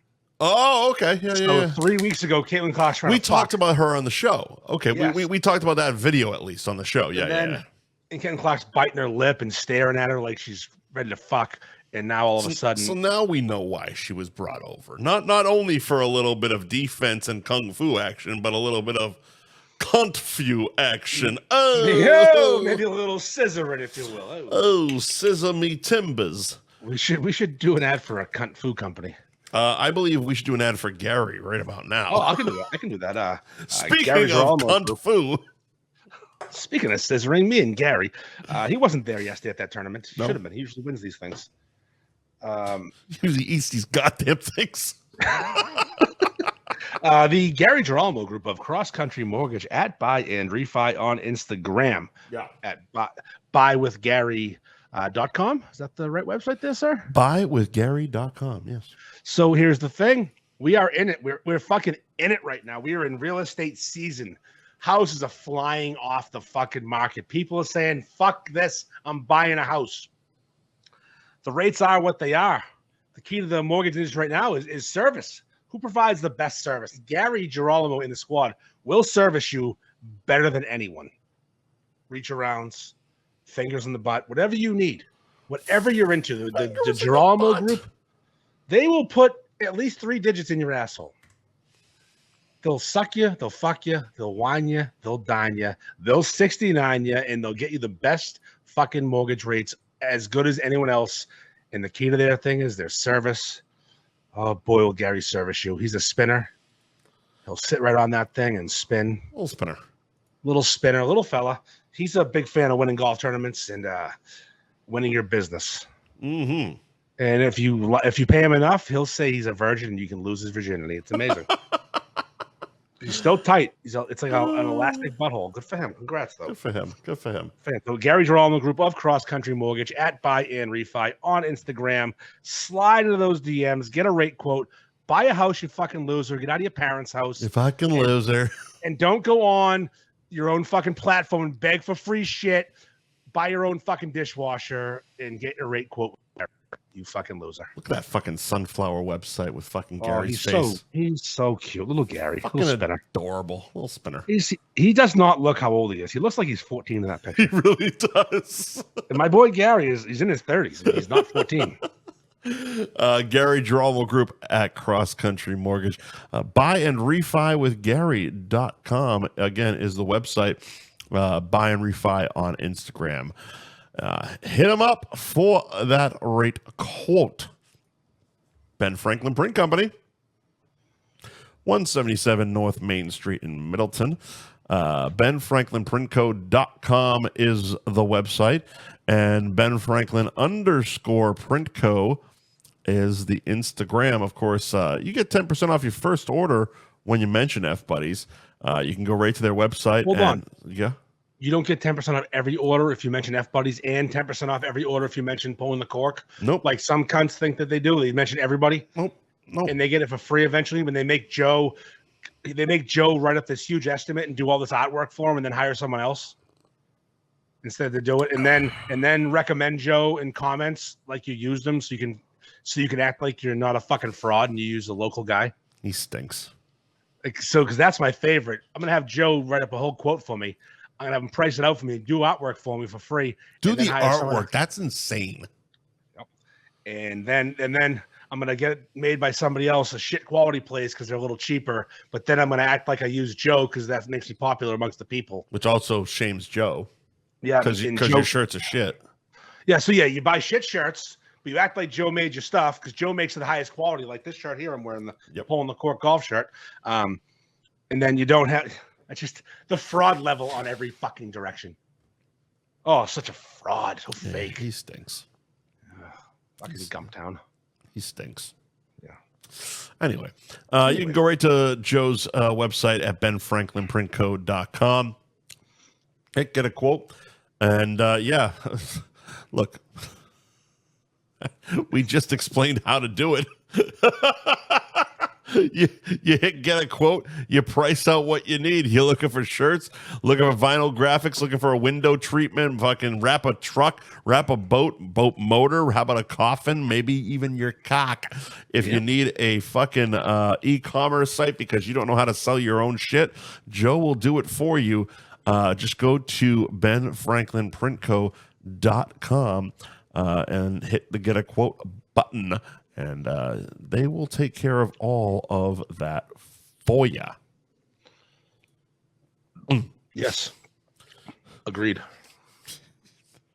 Dynamite dropping money. That broadcasting school is really paying off. I was fucking burping. Twisted Fate Brewing in Danvers, 120 Andover Street. Oh, go ahead, please. What an asshole.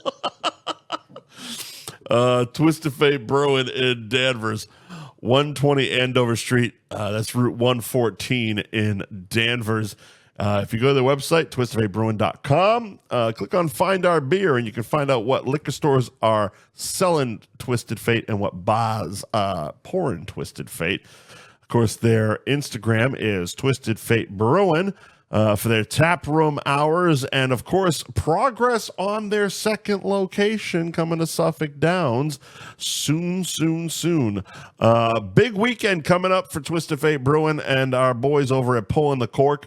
Another beer release of Finally Something Cool Saturday, the 28th. This Saturday, noon to 8 is taproom hours, and Brendan is doing live music from 4 to 7. School Street Foods will be there from 3 to 7, serving the pasalitos at Twisted Fate Brewing, and pick up some of Finally Something Cool. Another fantastic collaboration beer from Twisted Fate Brewing. I was just talking about the big weekend at Twisted Fate Brewing with Pulling the Cork and Finally Something Cool. Oh, the release, yeah. Brendan's doing music. School Street Foods is doing food. Can Dave do anything wrong? Dave has not done a bad beer. Motherfucker hasn't missed. That's not because he sponsors us. Motherfucker hasn't missed. He has me drinking sours because I think I like them, but I only like his. I was at the golf tournament yesterday, and someone asked me what my favorite IPA is because he knows I'm a beer guy. Right. I didn't have a specific answer. I said, drive to Danvers. Yep. Go to Twisted Fate and order any IPA. Right. And you'll be the happiest person alive. And they're all very different, too. It's not like a lot of places where a lot of the local big boys, we'll call them, the Boston, the Trilliums and such. Yeah. All their beers taste the exact fucking same. They change one little minor detail. New beer! They change a word. Yeah, no, name it after a different fucking street where people do heroin on. Oh, this one's Melcher Street. No. Twisted Fate, their beers are distinct. They're actually unique beers every time. I'm sure there's a base recipe for an IPA, but Dave adds different hops and different ratios to make the beer taste different. Like, look, I'm pretty sure there was an easier way to make a light American lager for us, but he went the extra mile, and it's actually fucking delicious and probably the best American light lager you'll fucking have. Drinking one right now. The lager you deserve. Pick some up this Saturday when you pick up finally something cool. I was at a graduation party. Oh, the graduation party Sunday, which was weird. I didn't mention that earlier. And I was drinking these, and I felt such a douchebag, though, for drinking a beer with my face on it, but whatever. Fuck that. What are you going to do? It's good. It's fucking so good. It's fucking good beer. It's a really good party beer, cookout beer, because it's not so crazy high in ABV, and you can crush them. Well, that's just it. That was kind of the whole fucking thing. And exactly, you had your idea, because I'll drink anything. Right. Where you're a lager guy. I'll drink anything, but I like to. I'm a marathon drinker, not a sprinter. Oh, speaking of, we got to talk about something real quick when you come up next time. Do you want to finish Anthony's and then talk about it? Yeah. What do you want to talk about now?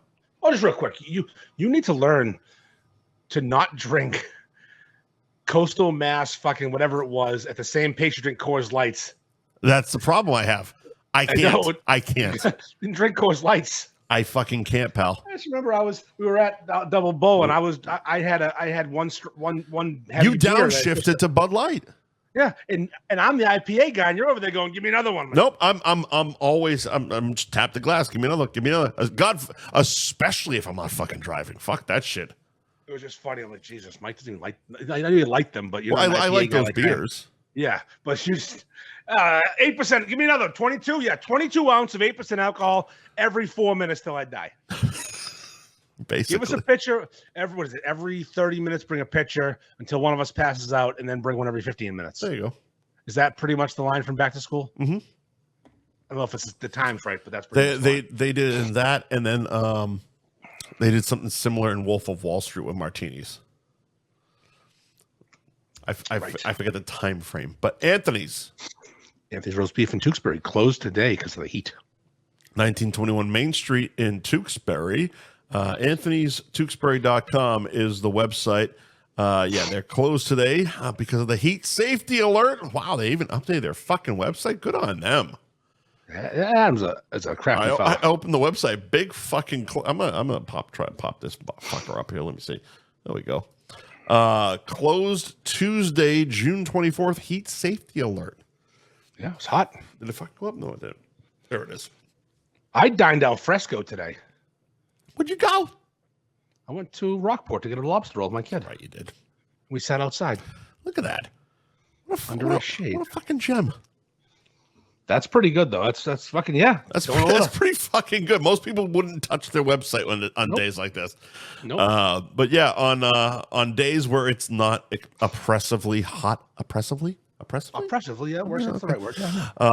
you can order online. You can also pick up some gift cards, join their loyalty rewards program, etc., at anthony's.tewksbury.com, and you can hit up their gram, ARB Tewksbury. Where he has a little bit of fun with the old AI too.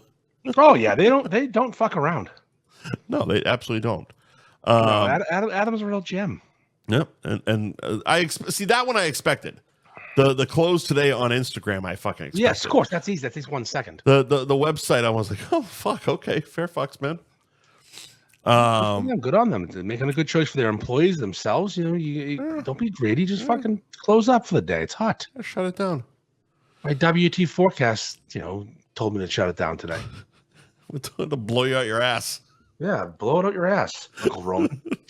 This weather should be fucking embarrassed. I love that app. Such an awesome app. I don't use it for like real weather. I just use it for the amusement of the day. Oh no, it's only for fucking amusement. All right, let's see. So let's go back to the rundown real quick. Okay. So we did the Beyonds with Mikey P earlier in the show. We can move on from that. We can move on from that. We just real quick though. Peabody versus Danvers in the finals starting soon. Yeah. I'm gonna let it run for a while. Let's see. Summer fun. Ooh, we have the graphic for this. We do. Because we have to. So we don't count Rhode Island and Connecticut in Vermont in summer fun because I'm not going there. No. And I'm selfish. In my opinion, we have Maine, lakes, New Hampshire, lakes, mountains area, and Cape Cod. We don't count it because Andy doesn't go there. That's right. I don't go to the Cape either, but I know lots of folks do. People go to the Cape. People go to Newport in the summer. People Fuck go Newport. People go to places in New England. I don't know if anybody goes to Connecticut. I don't think they really do. No one's ever. And also, I'm pretty sure the only reason people go to Connecticut is if they go into the casinos.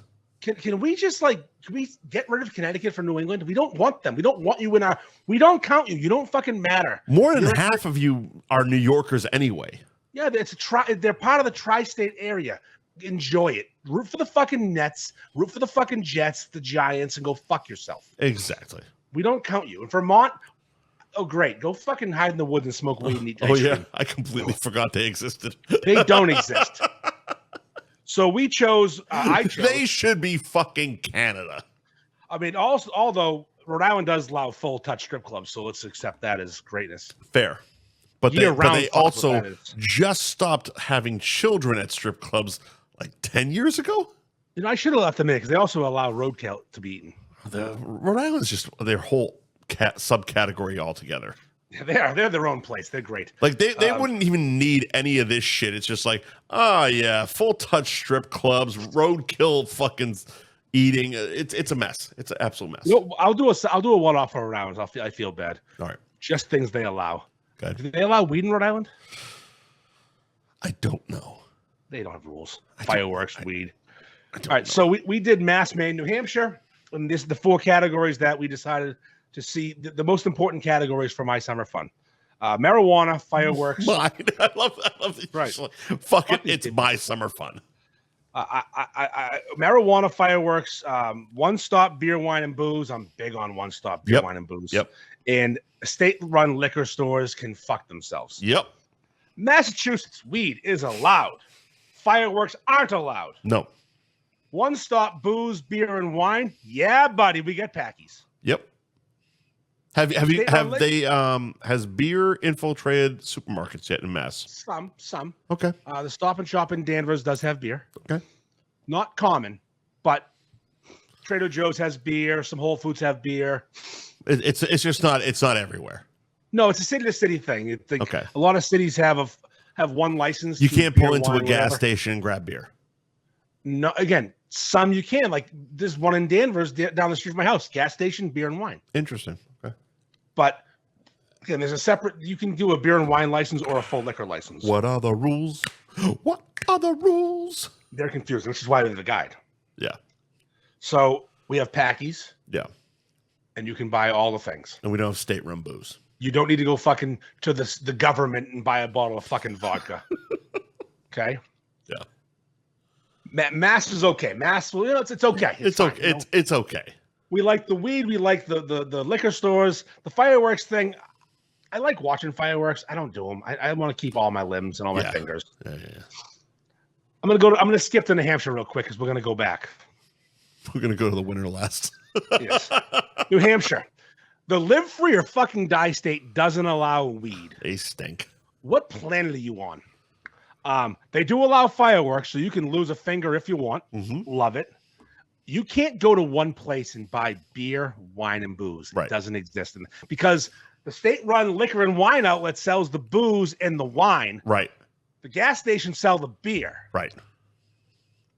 What are we doing? My wife, just the other day, my wife says to me, so she says, we got to stop on the way home. I need some beer and some wine. And she says, we're driving home from Maine. I wanted to get beer for the party, for the graduation party I went to on Sunday. I wanted some ice cold Bud Lights to bring with me. Sure. And we needed wine for the evening. Right. So she goes, we're driving by the fucking big red state-run liquor store on 95. Oh, pull in. They must have everything. Nay. They don't sell fucking beer. The thing is as big as a football field, but they don't have beer in it. Not a fucking drop of beer. I can't buy drop Bud of Light. fucking beer. So, Market Basket is awesome in Maine or Mass. Right. New Hampshire Market Baskets don't sell fucking booze, but they probably sell beer and wine. Hannaford sells beer and wine. They don't sell vodka. So absurd. Why? Live free or die. You don't live free you live shitty and then you die. And then they act like, oh, well, we don't have sales tax. They shove their fat cock up your ass so hard for property tax. It's ridiculous. And then if you can see the water, there's a fucking additional view tax. Suck my fucking balls. Really? Yes. Oh my God. Die. What fucking view? You can see the water. You can see New Hampshire's water. You got the mountains? Oh, fucking view tax. See that guy with his fucking face in the mountain? That's going to be an extra fucking charge. He fell off. His fucking face is gone. That cunt, a man in the mountain. We'll still tax him. Congrats on your fucking, your identity. You're the man in the mountain. Oh, great. We all care. New Hampshire sucks. New Hampshire does suck. They have awesome ski resorts and great lakes. I mean, I'd go to Maine. If I'm going skiing, I'm going to Maine. I'm going to Sunday River. Sunday River is a goated mountain. It's one of the best. I'm fucking going to Sunday River if I'm skiing. Now let's get to the number one New England fun destination. My future home, my second home, the great state of Maine. Yeah. Vacation land, if you will. True. Where they have the lakes. They have Sebago. Fuck Winnipesaukee. They have fucking Sebago. You ever been on Sebago Lake? True. Sebago Lake has sharks. That's how fucking awesome it is. You know what? I have not been there, but yes, I've heard of it. Sebago Lake is like Winnipesaukee without all the idiots. Right. Like Winnipesaukee full of morons on motorcycles and speedboats. Sebago, just as big, just as nice, beautiful. And also, Sebago Lake is connected to Brandy Pond. And Brandy Pond is connected to Long Lake. And those lakes are on different levels. Like one's below the other one. So in order that you can take a boat from Long Lake to Brandy Pond to Sebago, I've done it. There's these things called locks. Okay. Where you pull in with your boat and they raise the water level so you can go to the next place because the water level's higher. How does that work? It's like a fucking elevator for a boat. They like pump in, they lower you to go to Long Lake, they raise you up to go to Sebago. It's fucking phenomenal. Wild. And the Brandy Pond ride reminded me of Anaconda, like that narrow fucking canal they're on the whole movie. Right. That's the Brandy Pond. It's wonderful. Sebago's beautiful. Best lake in the world. So Maine has all the things New Hampshire has it all. Lakes, the ski resorts, less idiots. We haven't got to our guide yet. They allow weed. Maine is weed friendly. Weed is smoke them if you got them. Yeah. Fireworks, fuck yeah. Light your house on fire, take your hand off. Maine's like, yes. Yep. Every gas station in Maine sells wine, beer, and vodka like God intended. That's wonderful. You don't got to fuck around and imagine making 2 stops for a party. Are you kidding me? I don't even get it. Oh, let's get a bottle of Tito's and a 30-pack. Yeah, you stop there. No, not in Maine. You get both. We got a whole shitload of people that are going to drink a whole bunch of different shit. Oh, let me make a bunch of different fucking fuck. Yeah, fuck you. I want one shopping cart.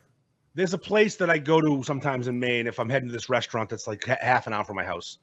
And it's a little grocery store called Shop and Save. Yeah. Shop and Save has not the one that was around here. No, I know. You worked there. They have everything: food, beer, wine, booze. Probably fireworks and hats and novelties. I just wrapped my head around it while we were just having that last talk that New Hampshire doesn't have a Total Wine. Can't have it. Total Wine is fucking Toys R Us for guys our age. Yep. Can't have it. Nope. Not allowed. Illegal. That's fucking awesome. If you want to buy it's the greatest fucking store ever. Yeah. It does give me anxiety because of 2 things. Why is that? People talk to me. Okay. And the cashiers, they need an ID every time. Like, I'm just going to fumble around. I'm fucking 50, buddy. Leave me alone. Oh, I thought you were going to say I buy way too much because that's the only thing that's the only takeaway from Total Wine. Because Total Wine, it has all the different beers that like the regular liquor stores don't have. They do. They don't have Twisted Fate, which is bullshit. In Florida, they don't. No, but they have stuff like they have the Maine lunch shit. Yeah, they do. This is the only place down here that I can get it. And I'm like, fuck, okay, great. I remember the first time I had it, I'm like, I haven't had Maine lunch. And all those assholes on Craft Beer Mafia talking about Maine lunch like it's the greatest fucking thing. I'm like, I'll fucking have it and shit all over them. Like, pour it. I'm like, this is really good. Maine lunch is a quality beer. Maine lunch is fucking awesome. It's one of the few that like was popular 5-6 years ago that stayed good. Oh my God. I started with a little handheld fucking cart, and I'm like, oh fuck this, I'm going back and getting a carriage. just started loading up every fucking thing. It is Toys R Us for adults. So that's funny. So someone says to me, you should include flavored nicotine in this list. Why?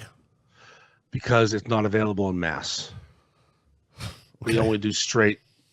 So if you're one of those queers who vapes, yeah, or you pop Zins.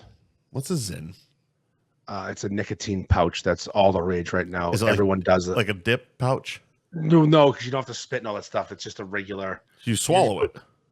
I think you just put it in your cheek and you just exist and it releases nicotine. I'm so beyond nicotine in my life. I have no fucking idea what you're talking about. I've never had it. I just know it exists. I see people doing it, and they always tell me you'd love it. I said, yeah, I probably would. Why? I'd probably fucking. Why would you love it?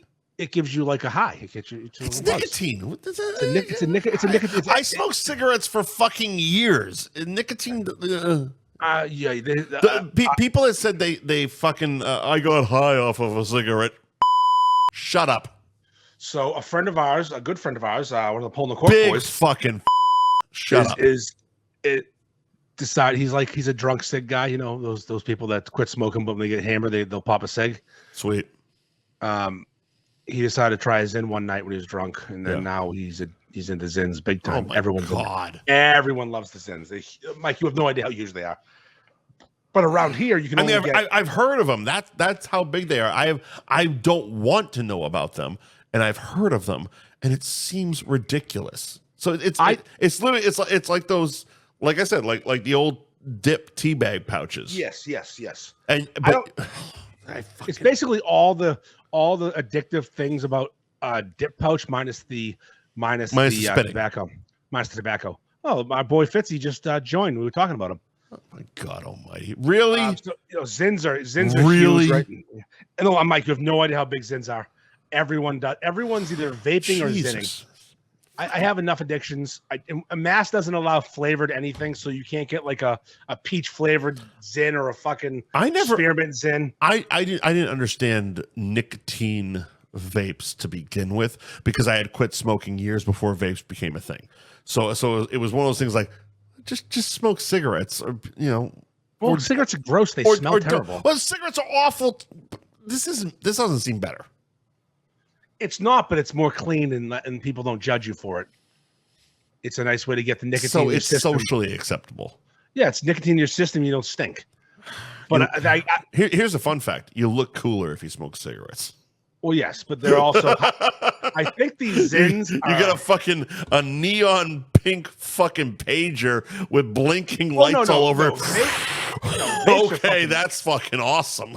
Vapes are for queers. We've decided that. Yeah, but Zins are the new hot thing because there's no one knows you're doing it. Do you have to pack the fucking skull thing? No. I watch them go like this. You got to dip. Grab it.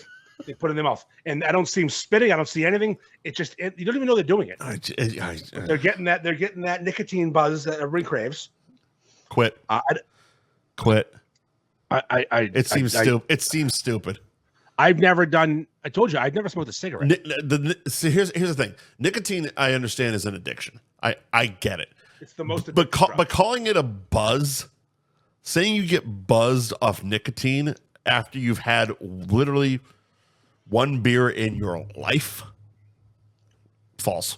My wife is smoking. Says she misses that initial drag, the feeling of peace that overcome her. Nah. Maybe you're different. Nah. Yeah.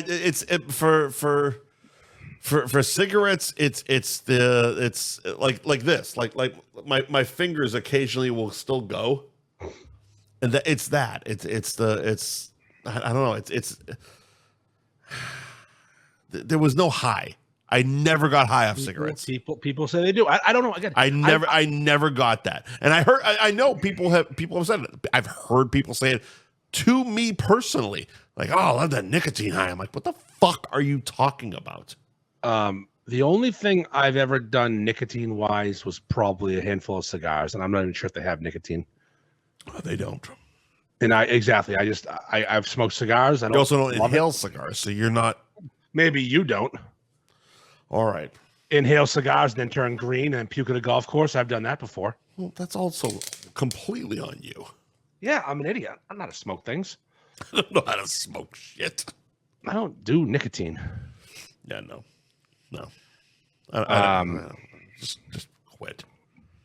Well, that's the thing is no one intends on getting addicted. But you pop a Zyn at a party or at a bar or fucking whatever, and all of a sudden you're buying Zyns. Now you're looking for flavored Zyns, and your whole life's a fucking Zyn party. I have a whole other feeling on addiction, so I don't know if we want to go down that rabbit hole tonight where I don't believe in it. It actually exists. Have a little bit of fucking willpower and just stop fucking smoking. You're a fucking adult. Oh, there you go. I mean, seriously. I smoked forever. So you didn't get physically addicted to it. Some people get physically addicted to it. I guess I can't get physically addicted to anything if I don't want to. Yeah. I mean, if I don't want to. I don't think it works that way for everybody. I think it does. I actually think it does. I mean, I'm not talking like, heroin. Because I know nicotine is the most addictive drug. I don't believe it. More so than heroin. I don't believe it. I think it is only by PR because more people smoke cigarettes than do heroin. Well, says you. I'm just saying. I have not seen someone smoke a cigarette in months. I saw some guy fucking leaning 2 days ago. So I see people smoke cigarettes every day. Well, you're in Florida. Exactly. It's a wild, wild west. But it's exactly wild, wild west. Thank you. But I don't believe cigarettes are an addictive substance. That's fine. I don't believe it. I just think that the rest of the entire population who smokes cigarettes would disagree. I smoke cigarettes. I proved them wrong. Everybody would think the exact opposite. I stopped literally because I didn't have to have a patch or gum or Zyns or fucking vapes or any of this other bullshit. I literally said, I don't want to smoke cigarettes anymore. And I smoked for fucking ever.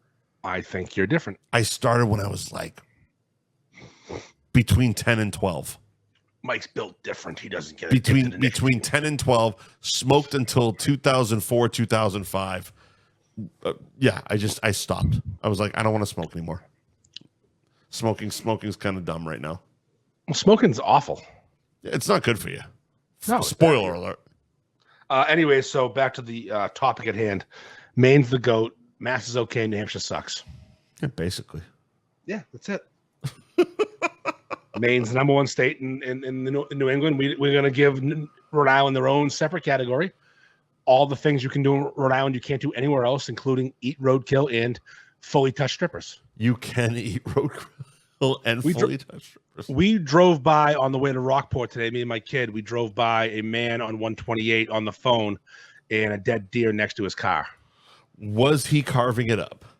Not yet. And my daughter, because she's my daughter, said, are we allowed to eat roadkill in Mass, or is that just Rhode Island? I said, stop listening to my show. No, she was there when we watched the news story. She was well aware of it. And also she could listen. I showed her Always Sunny this week for the first time. I know. And in a couple weeks, we're going to do our top 5 Sunny episodes. I'm going to give you time to catch her up on everything, do a little binging. I'm not sure my number one is going to be changed. And it did change yesterday. Oh, very good. It used to be the I don't want to know. I don't want to know. I'm not gonna tell you. Just say it used to be the water park episode. Okay. It's no longer the water park episode. All right. I like that. All right. All right. So good hot dog talk. A little hot dog talk. A little hot dog talk. A little gagger conversation. Little glizzy recap here. We got a big week coming up. Yeah, sir. So I thought I had the fucking image of Joey Chestnut somewhere because he just got reinstated. The fact that he was not instated, like he was, you're a fucking hot dog eating contest in Coney Island, and the world's greatest hot dog eater just did a fucking commercial for a vegan hot dog, and you're going to kick him out because you're fucking sensitive? It's hilarious, right? No one cares without him. Right. We've had, when did Kobayashi start winning? Probably 20 years ago? I don't know. When Joey Chestnut started losing. No, Kobayashi was winning before Joey Chestnut was a thing. Well, Joey Chestnut's the one I remember. Okay, so what I'm saying is we've had one of these psychos for 20 years. Right. And last year you had neither one of them and no one fucking cared. Right. You have to have someone who's going to eat 87 hot dogs in 4 minutes and almost die for us to fucking care. Yeah. So Kobayashi and Chestnut are the top two ever. And Kobayashi's, done.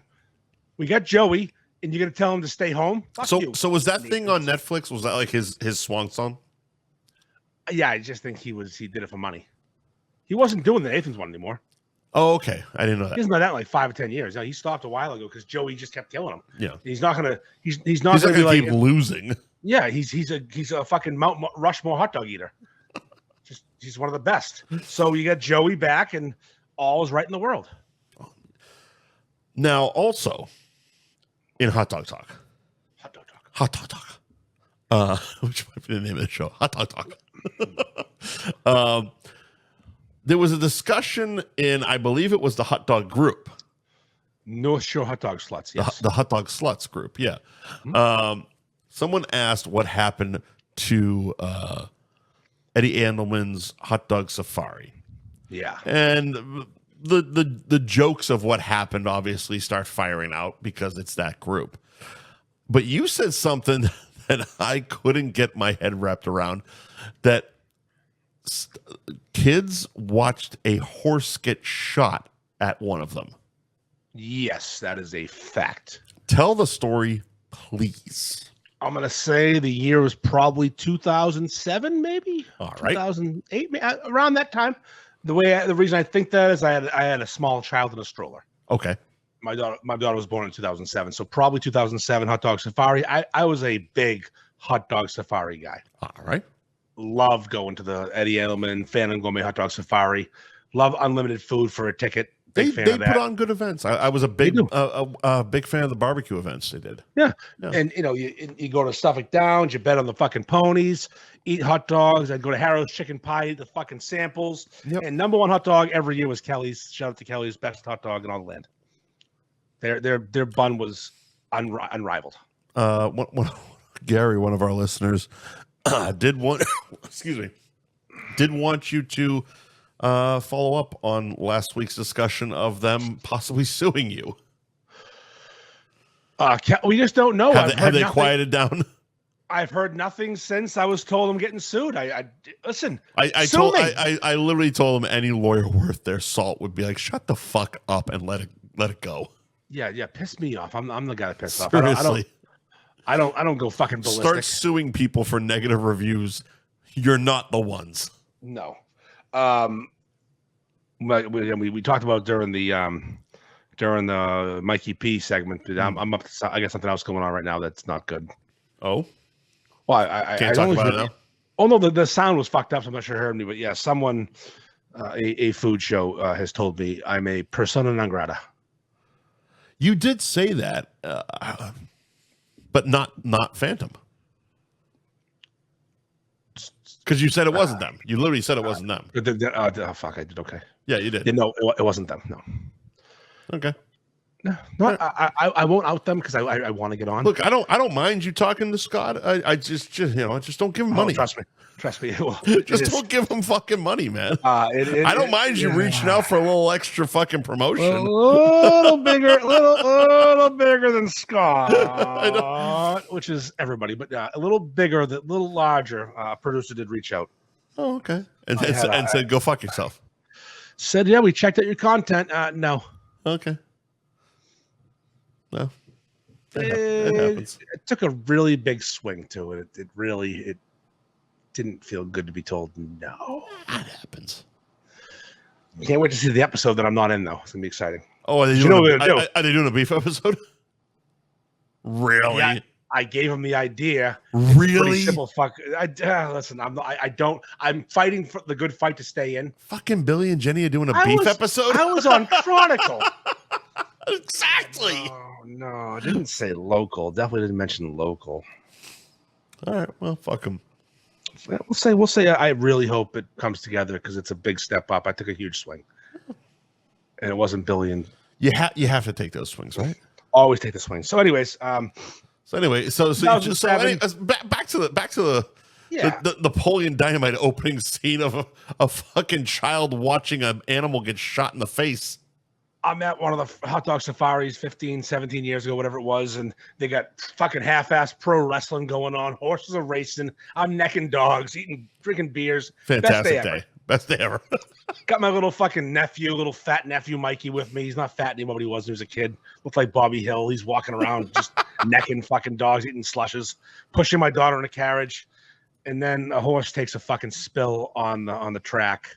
Because they were doing live racing back then. Live race. The Suffolk Downs was still a racetrack, and horse breaks his leg, and then they shoot the horse in front of everybody.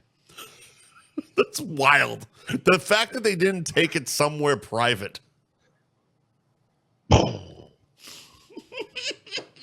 Just a fucking gunja. And my nephew was right there. It's like someone going to fucking Richardson's for ice cream and having one of the fucking cows capped. It just really, I don't think he remembers, but yeah, the fucking horse got shot right then and there. I mean, right they put the curtain up, like, but it's a curtain. It's just, there's blind spots, there's openings. It was windy. It's a public space. How big is your fucking bed sheet? But I don't know what's worse. When the horse neighing, screaming, or a fucking one gunshot. See you later, buddy. I don't. It depends on either way. It's pretty honestly, bad. it depends on what the kids remember. They're gonna bring out a fucking flatbed.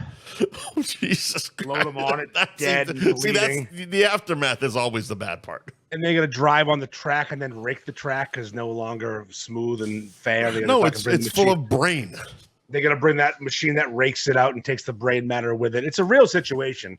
And you're just sitting there having a hot dog. It's just fucking entertainment. This is pretty good. Where's the ice cream? Harris Chicken Pie still giving samples? You fucking guys are doing it up this year. God damn. I'm going to buy a purple shirt for fuck's sake. Yeah, where's my purple gloves? You got wrestling over there, dead horses, free hot dogs. This is the best day of my life. Oh, for fuck's sake. Yeah, that was the last time I went to Hot Dog Safari at that location. I think they changed locations after that, and it died. Yeah, it died. All right. COVID. Thanks, COVID. We need to run a few more ads. Do Cabaret start Jamie's? I should be back by then. Do the Cabaret. The Cabaret Lounge in Peabody on Route 1 on the porn mile, if you will, because you can go to 2 different strip clubs and a porn store and buy a vibrator if you want. But we're talking about the Cabaret Lounge. In my opinion, this is my opinion, Mike shares it, the best strip club you can go to around here. It's amazing. If you want to go find Russian prostitutes, maybe get your dick sucked in the back room or bring her home for thousands of dollars, maybe not the Cabaret is not your answer. But if you want to go to a strip club that you're going to see a 10 out of 10, a 3 out of 10, a 7-foot tall black woman, a fucking 8-foot tall Polynesian, C-section scars, weird tattoos, but also smokes and dimes, and real people who will have real conversations, have fun with you. Cabaret Lounge is the place for you to go. I've been going there since I was 21. I've been to other places. They're fine. They're pervert heavens. Cabaret is a fucking experience. You go there and get a pitcher of beer. Maybe someday soon, hopefully, you get a slice because their slices back in the day were exceptional. I don't know. It's a vibe. It's a vibe. That's what the kids would say. It's a fucking vibe. The Cabaret Lounge in Peabody. It's a vibe. Put that in your fucking t-shirt and make the t-shirts tight. And we are going to be live from the Cabaret Lounge in Peabody, July 22nd. Me and Mike's flying up. We're going to be live there. We're going to start promoting it. Get this event big and strong and thick and girthy like the dick you'll have in your pants. Checking out them strippers at the Cabaret Lounge in Peabody. It's the best place. Jamie's Roast Beef also in Peabody. They got pizza now. Damn. Pizza's here. Jamie's in Peabody's got pizza. Are you shitting me? We're doing pizza. Oh my goodness. Am I alone in thinking they always had pizza? They had pizza in the beginning. Okay. And they stopped, and now they have it again. Did you mention our show at the Cabaret on July 22nd? July 22nd. You bet your fucking ass I did. Fucking A. All right, but yeah, 44 Margin Street in Peabody. Pizza. Going to piss? Good boy. Chinese! 44 Margin Street in Peabody, Jamie's Roast Beef. JamiesRoastBeef.com is the website where you can sign up for the Beefy Rewards. Of course, for the Beefy fucking Rewards. And they are now officially serving pizza. Nice. Order online at jamiesroastbeef.com. You can check out their entire menu there and head on over to their Instagram at Jamie's Roast Beef. The beefy rewards that I mentioned, you get $5 off every 10 visits to Jamie's for some roast beef, kid. But yeah, fantastic. Now serving pizza. The pizza looks fantastic. They're slinging it out of Jamie's at 44 Margin Street in Peabody. Speaking of pizza and doing it goddamn right, Tostimo's Pizza Kitchen in Seabrook, New Hampshire. Tomatazos. Tostimo's at 380 Lafayette Road in Seabrook, New Hampshire. Coming soon to Portsmouth, New Hampshire, right? Yeah, buddy. Portsmouth, New Hampshire, coming soon. Tostimo'sPizza.com is the website. You can join Tostimo's Inner Crust, their loyalty rewards program. You earn yourself a free appetizer after 9 visits. And, of course, all of their monthly specials can be found on the gram. Tostimo's Pizza on Instagram. Beef tallow. Let's talk about that for a second. Sure. It's become wildly popular. People are using it in fucking everything. It's because they don't use seed oils. Is that what it is? Yeah, seed oils are bad right now, apparently. Okay. So, beef tallow's natural. It's a rendered fat from the cow. Mm-hmm. They take the things they wouldn't normally use and suck that fat out in like liposuction and get big globs of fucking. Has a high smoke point. Yep. The highest. The highest of smoke points. But it does make things taste way better. I mean, fries fried in beef tallow are fucking ridiculous. Well, Tostimo's is doing their wings, they're doing their fries, they're doing their tenders, they're doing their onion rings, they're doing them all now in beef tallow. According Johnny fucking Mo, huh? Johnny fucking Mo. And they I think they're still doing the Uncle Charlie, if I'm not mistaken. Yeah, that's for the rest of the month. Yeah, that's very popular. People love that thing. I've seen it multiple times on the beef group, but also not just on the beef group, which has been interesting about that from people like just random chefs and stuff that I follow have been showing up to Tostimo's to pick that one up. Listen, the chefs support the chefs, man. Chef supports chefs. But that Uncle Charlie is something fucking special there at Tostimo's. Yeah, they're putting the sip of sunshine in there. What do they got? What else? Let me see there. Slice to order roast beef, made to order beer cheese, of course, made with the sip of sunshine, and then applewood smoked bacon, a spritz of James River, all grilled on a pretzel demi roll. How's your pretzel? Pretzel demi roll. A fucking heater of a sandwich at Tostimo's Pizza Kitchen in Seabrook, New Hampshire. People love it. People are loving it. Thank you to Bill and CNS Pizza in Pepperell, 55 Main Street, Pepperell. My CANDS pizza.com is their website, and the Instagram is at CANDS_pizza. Bill, one of the top fucking beef slingers in the business right now, coming out of fucking left field in the last 2 years. And he's bald, which puts him in an exclusive club with Harry, Ted, and George. Oh, we have to get that picture now. Bunch of baldies. Bunch of fucking baldies. Couple Albanians, couple Greeks slinging the heat. Let's go. Thank you to Bill. Thank you to CNS Pizza. Guy puts out tremendous fucking beefs and fucking pizza, by the way. Yeah, listen, I'll never know what his pizza because I go there and get a beef. I'm getting a fucking beef. Yeah.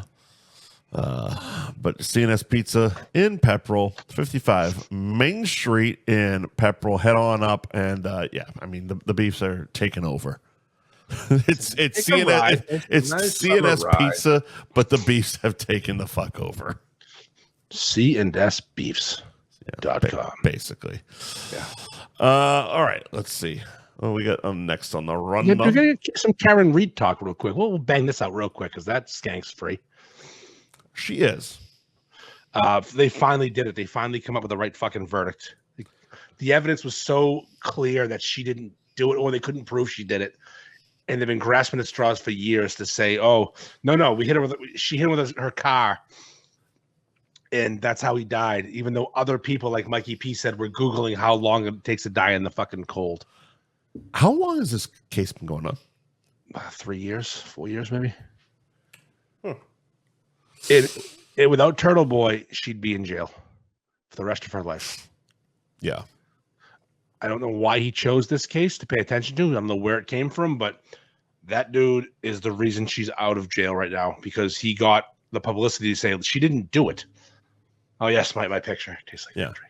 Yeah. You're inspired. You partially, a little inspiration there. A little inspiration. Yeah. I mean, come on. Hey, ChatGPT. Imagine Karen Reed in Laundy's eating a beef. You're getting fucking scary with these fucking ChatGPT shits. Oh yeah. But listen, she didn't. I'm 99.9% sure she didn't do it. I believe that's reasonable doubt. Well, that's exactly reasonable doubt. Yeah, as someone who's been through the court system, that's exactly what you're hoping for, is that people will put at least a little bit of reasonable doubt in your fucking case. My favorite was when they brought this forensic expert on. I forget what her job was, but right. They're showing the pictures of John O'Keefe's forearm, which was covered in dog bites, and they said, "What could have possibly happened with a car to cause these bites?"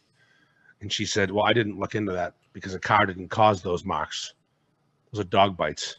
Right. So I didn't even consider the possibility a car did it because the car didn't do it because those are dog bites." Right.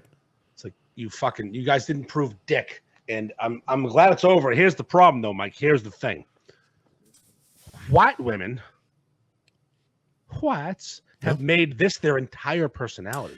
That's more the topic of conversation today. What's their next obsession gonna be? So the Dedham courthouse was overrun by white women and fat gays. A lot of them, all in pink. Yep. They apparently Karen Reed's favorite color is pink. Didn't know that. Novel. Can you explain the Jimmy Snuka hand sign that everyone was throwing up? It means I love you in sign language. Is that what they were doing it for? Yeah, there was a because nobody in her defense team seemed to know what the fuck they were doing. There was a bunch of old men doing the metal sign. They were throwing the thumb up. You got the thumb's important. The metal sign. This is devil horns. They were all just walking up to court throwing the metal sign. I'm like, this is like Mickey and Mallory. What the fuck are we doing here? Yeah. So the day you before, ain't seen nothing yet, motherfuckers. The day before they were causing a ruckus outside, and they were told if they didn't quiet down, they were going to tell them like shut it down. Oh, so home. instead of vocalizing, they they told them to throw their hands up. They did the I love you sign language sign. Ugh, stop it. Listen. I'm happy she's out. I'm happy it's over because I don't think she did it. I don't think there's any chance she fucking did it, even if she might have been slightly involved. But what now? I saw a video earlier of a friend of both of ours taking down her free Karen Reed sign from her backyard pool. Oh, because she had a huge banner like game over for Ferg Fest. But now what? Well, game over. Now their next cause. But and I've said this, we've talked about the Karen Reed thing a handful of times at least on the show. And my big thing has always been, I don't understand why this case has such the national attention. Like if you go on any streaming site, Max, Paramount Plus, Hulu, Disney Plus, there's a Karen Reed documentary on there. That's insane to me because, as I've said, she's not the first person to either A, kill her boyfriend, or B, be framed for killing someone. She's definitely not the first. And it's also not the most salacious of cases. Is Casey Anthony the first person to kill her child? No, but she's not on every service. That's the other thing. Casey Anthony is on she's on Peacock. That's it. She was so huge for a minute because Karen Reed is relatively attractive. Oh, Casey Anthony's way more attractive. Oh yeah, way hot. Way more attractive. Karen Reed's kind of decent looking. Karen Reed's like, you're looking across the property like, oh, she kind of looks cunty. Boston accents are hilarious. It's true. Turtle Boy made a spectacle of it. And the story, if you were to look at it, I'm going to give you I'll tell you what it is, right? This is basically she looks like someone who would be a horrible girlfriend. The coroner like come on, man. Follow this analogy. This is the coroner in Jaws saying boat accident. Okay. And we all know it was a shark attack. But and she was murdered. She was hit by John O'Keefe was hit by a car from his girlfriend after a fight. When everyone in the world knows he was beat the fuck out of and attacked by a dog. But again, it's such a local fucking thing that like if this happened during COVID, I get it because nobody was doing shit. Everyone was focused on social media. That's why Tiger King took off because I tried watching that shit and it sucked anyway. Tiger King was fun. It was fun, but like sucking dick. It was the obsession that people had with it was obscene only because nobody was doing shit. Right? What was the other one? The murderer one. The How to Make a Murderer. Those two were. Yeah, because people weren't COVID, and I'm watching it like because I watched them all after COVID. And I'm like, well, I don't fucking like this was definitely a COVID influence. So if this happened during COVID, okay, fine. But it happened post-COVID where it's like, what the fuck are we actually like? White women care. In denim. White women in denim care. No, everywhere they care about this white woman getting railroaded by the fucking cops. I don't know. It's not you to know. It seems like a lot. So So we talked about it briefly last week about how like if no matter which way this turns out, there's gonna be fucking made for TV movies. Olivia Munn playing Karen Reed. They always punch up. She's kind of Asian for Karen Reed. She's kind of hot for Karen Reed, but yeah. Well, she's hot for Karen Reed. Let's be quiet. Yeah. Olivia Munn's nickname was 13 on the show for a reason. I don't know. Is that Olivia Munn? That's Olivia Munn, yeah. I think we can. I would go with an Amy Adams. She's a ginger. Hair is hair. Color hair. All right, fine. I'm talking frame. I'm talking. Does the woman have a loose balloon balloon knot though? I mean, fucking Amy Adams has already played a Boston wife in The Fighter. There you go. Shit, the accent. You know what I mean? I didn't fucking kill John, okay? That's what like Mark Wahlberg's already writing this shit. He's the lawyer. He's John O'Keefe. He's the guy who owns the house and the lawyer. He's Karen Reed. That's who's playing him. He's going to be Karen Reed and the car. I'm going to degender myself and play Karen Reed. I'm going to be the car this week, too. I'm the SUV. I'm also the snowbank. And the dog that bites his arm. I'm going to be the dog. I'm biting you, motherfucker. Yeah, he's going to be the snowbank, the dog, all the cops, Karen Reed. And he'll probably be that bitch. I wish I knew the names. There's some names. But that's going to be a phenomenal series. Oh, yeah. I can't wait to watch it. I sincerely hope it, like, because again, the documentaries and the docu-series and all that shit, they get redundant after a while. It's all the same shit. It's like, it's the same. It's different people asking the same questions. And of course she's going to do it because they're giving her money. That's what you do in this situation. You make the monies. This is going to be an F Buddies meme. Breaking news: Mark Wahlberg to play Karen Reed in biopic. 100%. Also plays the cop, the lawyer, the snowbank, the car, the dog. The dog. He plays Colin. He plays Colin's dad. He plays everybody. I don't even know if Colin's a thing, but he's going to play him. Oh, Colin's the one who did it. Oh, okay. Is that what's happening? He's the son of the owner of the house, and he beat the fuck out of John O'Keefe. Okay. And then He's the one that had pictures of him the next day with fucking bruised knuckles. Okay. Yeah, the Colin did it. We all know. Prosecute Colin. That's gonna be that's the next obsession. They're gonna charge someone else. The FBI's involved now, so that's what it is now. That's what you see. Yeah. It's like, oh, thank God she's free. So now the true perpetrators can be. They're not going to be brought to justice. Let's be quite honest. This case is just going to kind of disappear. Every witness is colluding. The case is going to disappear. It's going to disappear because now the fucking sexy defendant is gone. They'll still do it. I think. It's going to be a lot quieter. Breaking news: Mark Wahlberg and honestly, none of the fucking streaming services are going to wait for that fucking shit. Oh, they're moving right now. I am going straight to ChatGPT when this is over. I'm saying, imagine Mark Wahlberg as a woman looking like Karen Reed. Oh my God, that's absolutely what you should do. Yeah, and I'm gonna make him look at the lawyer, the defendant, and a snowbank, and the dog. And the dog. Imagine Mark Wahlberg as Chloe, and whatever her SUV was. Yep, he's the bumper. He's playing Chloe. It's gonna be incredible. Oh my God! All right, we got to skip word of the week. It's fucking 10. Maybe go upstairs. I can hear footsteps. Do you have a cunt of the week? Because no. Okay. Then let's do word of the week and get out of here. All right, do it quick. What do you got? All right, we'll do word of the week. Let's see. Mexican lawnmower. Huh? Mexican lawnmower. We've actually thrown all of the Mexicans out. No more lawnmowers. All right, I'm waiting for it to pull up so I can actually read it. Because again, my eyes. I can read it if you want. I got that. Man inserts anal beads. I got that. I'm ready. Ready? You're good. A man inserts anal beads into a woman's ass and leaves them there for 4 days. Written by an Asian. For 4 days. For 4 days. He left it there for a fortnight. You want shrimps or 4 days? To prevent her from shitting. Okay. He will then rip it out as if he were a lawnmower releasing it.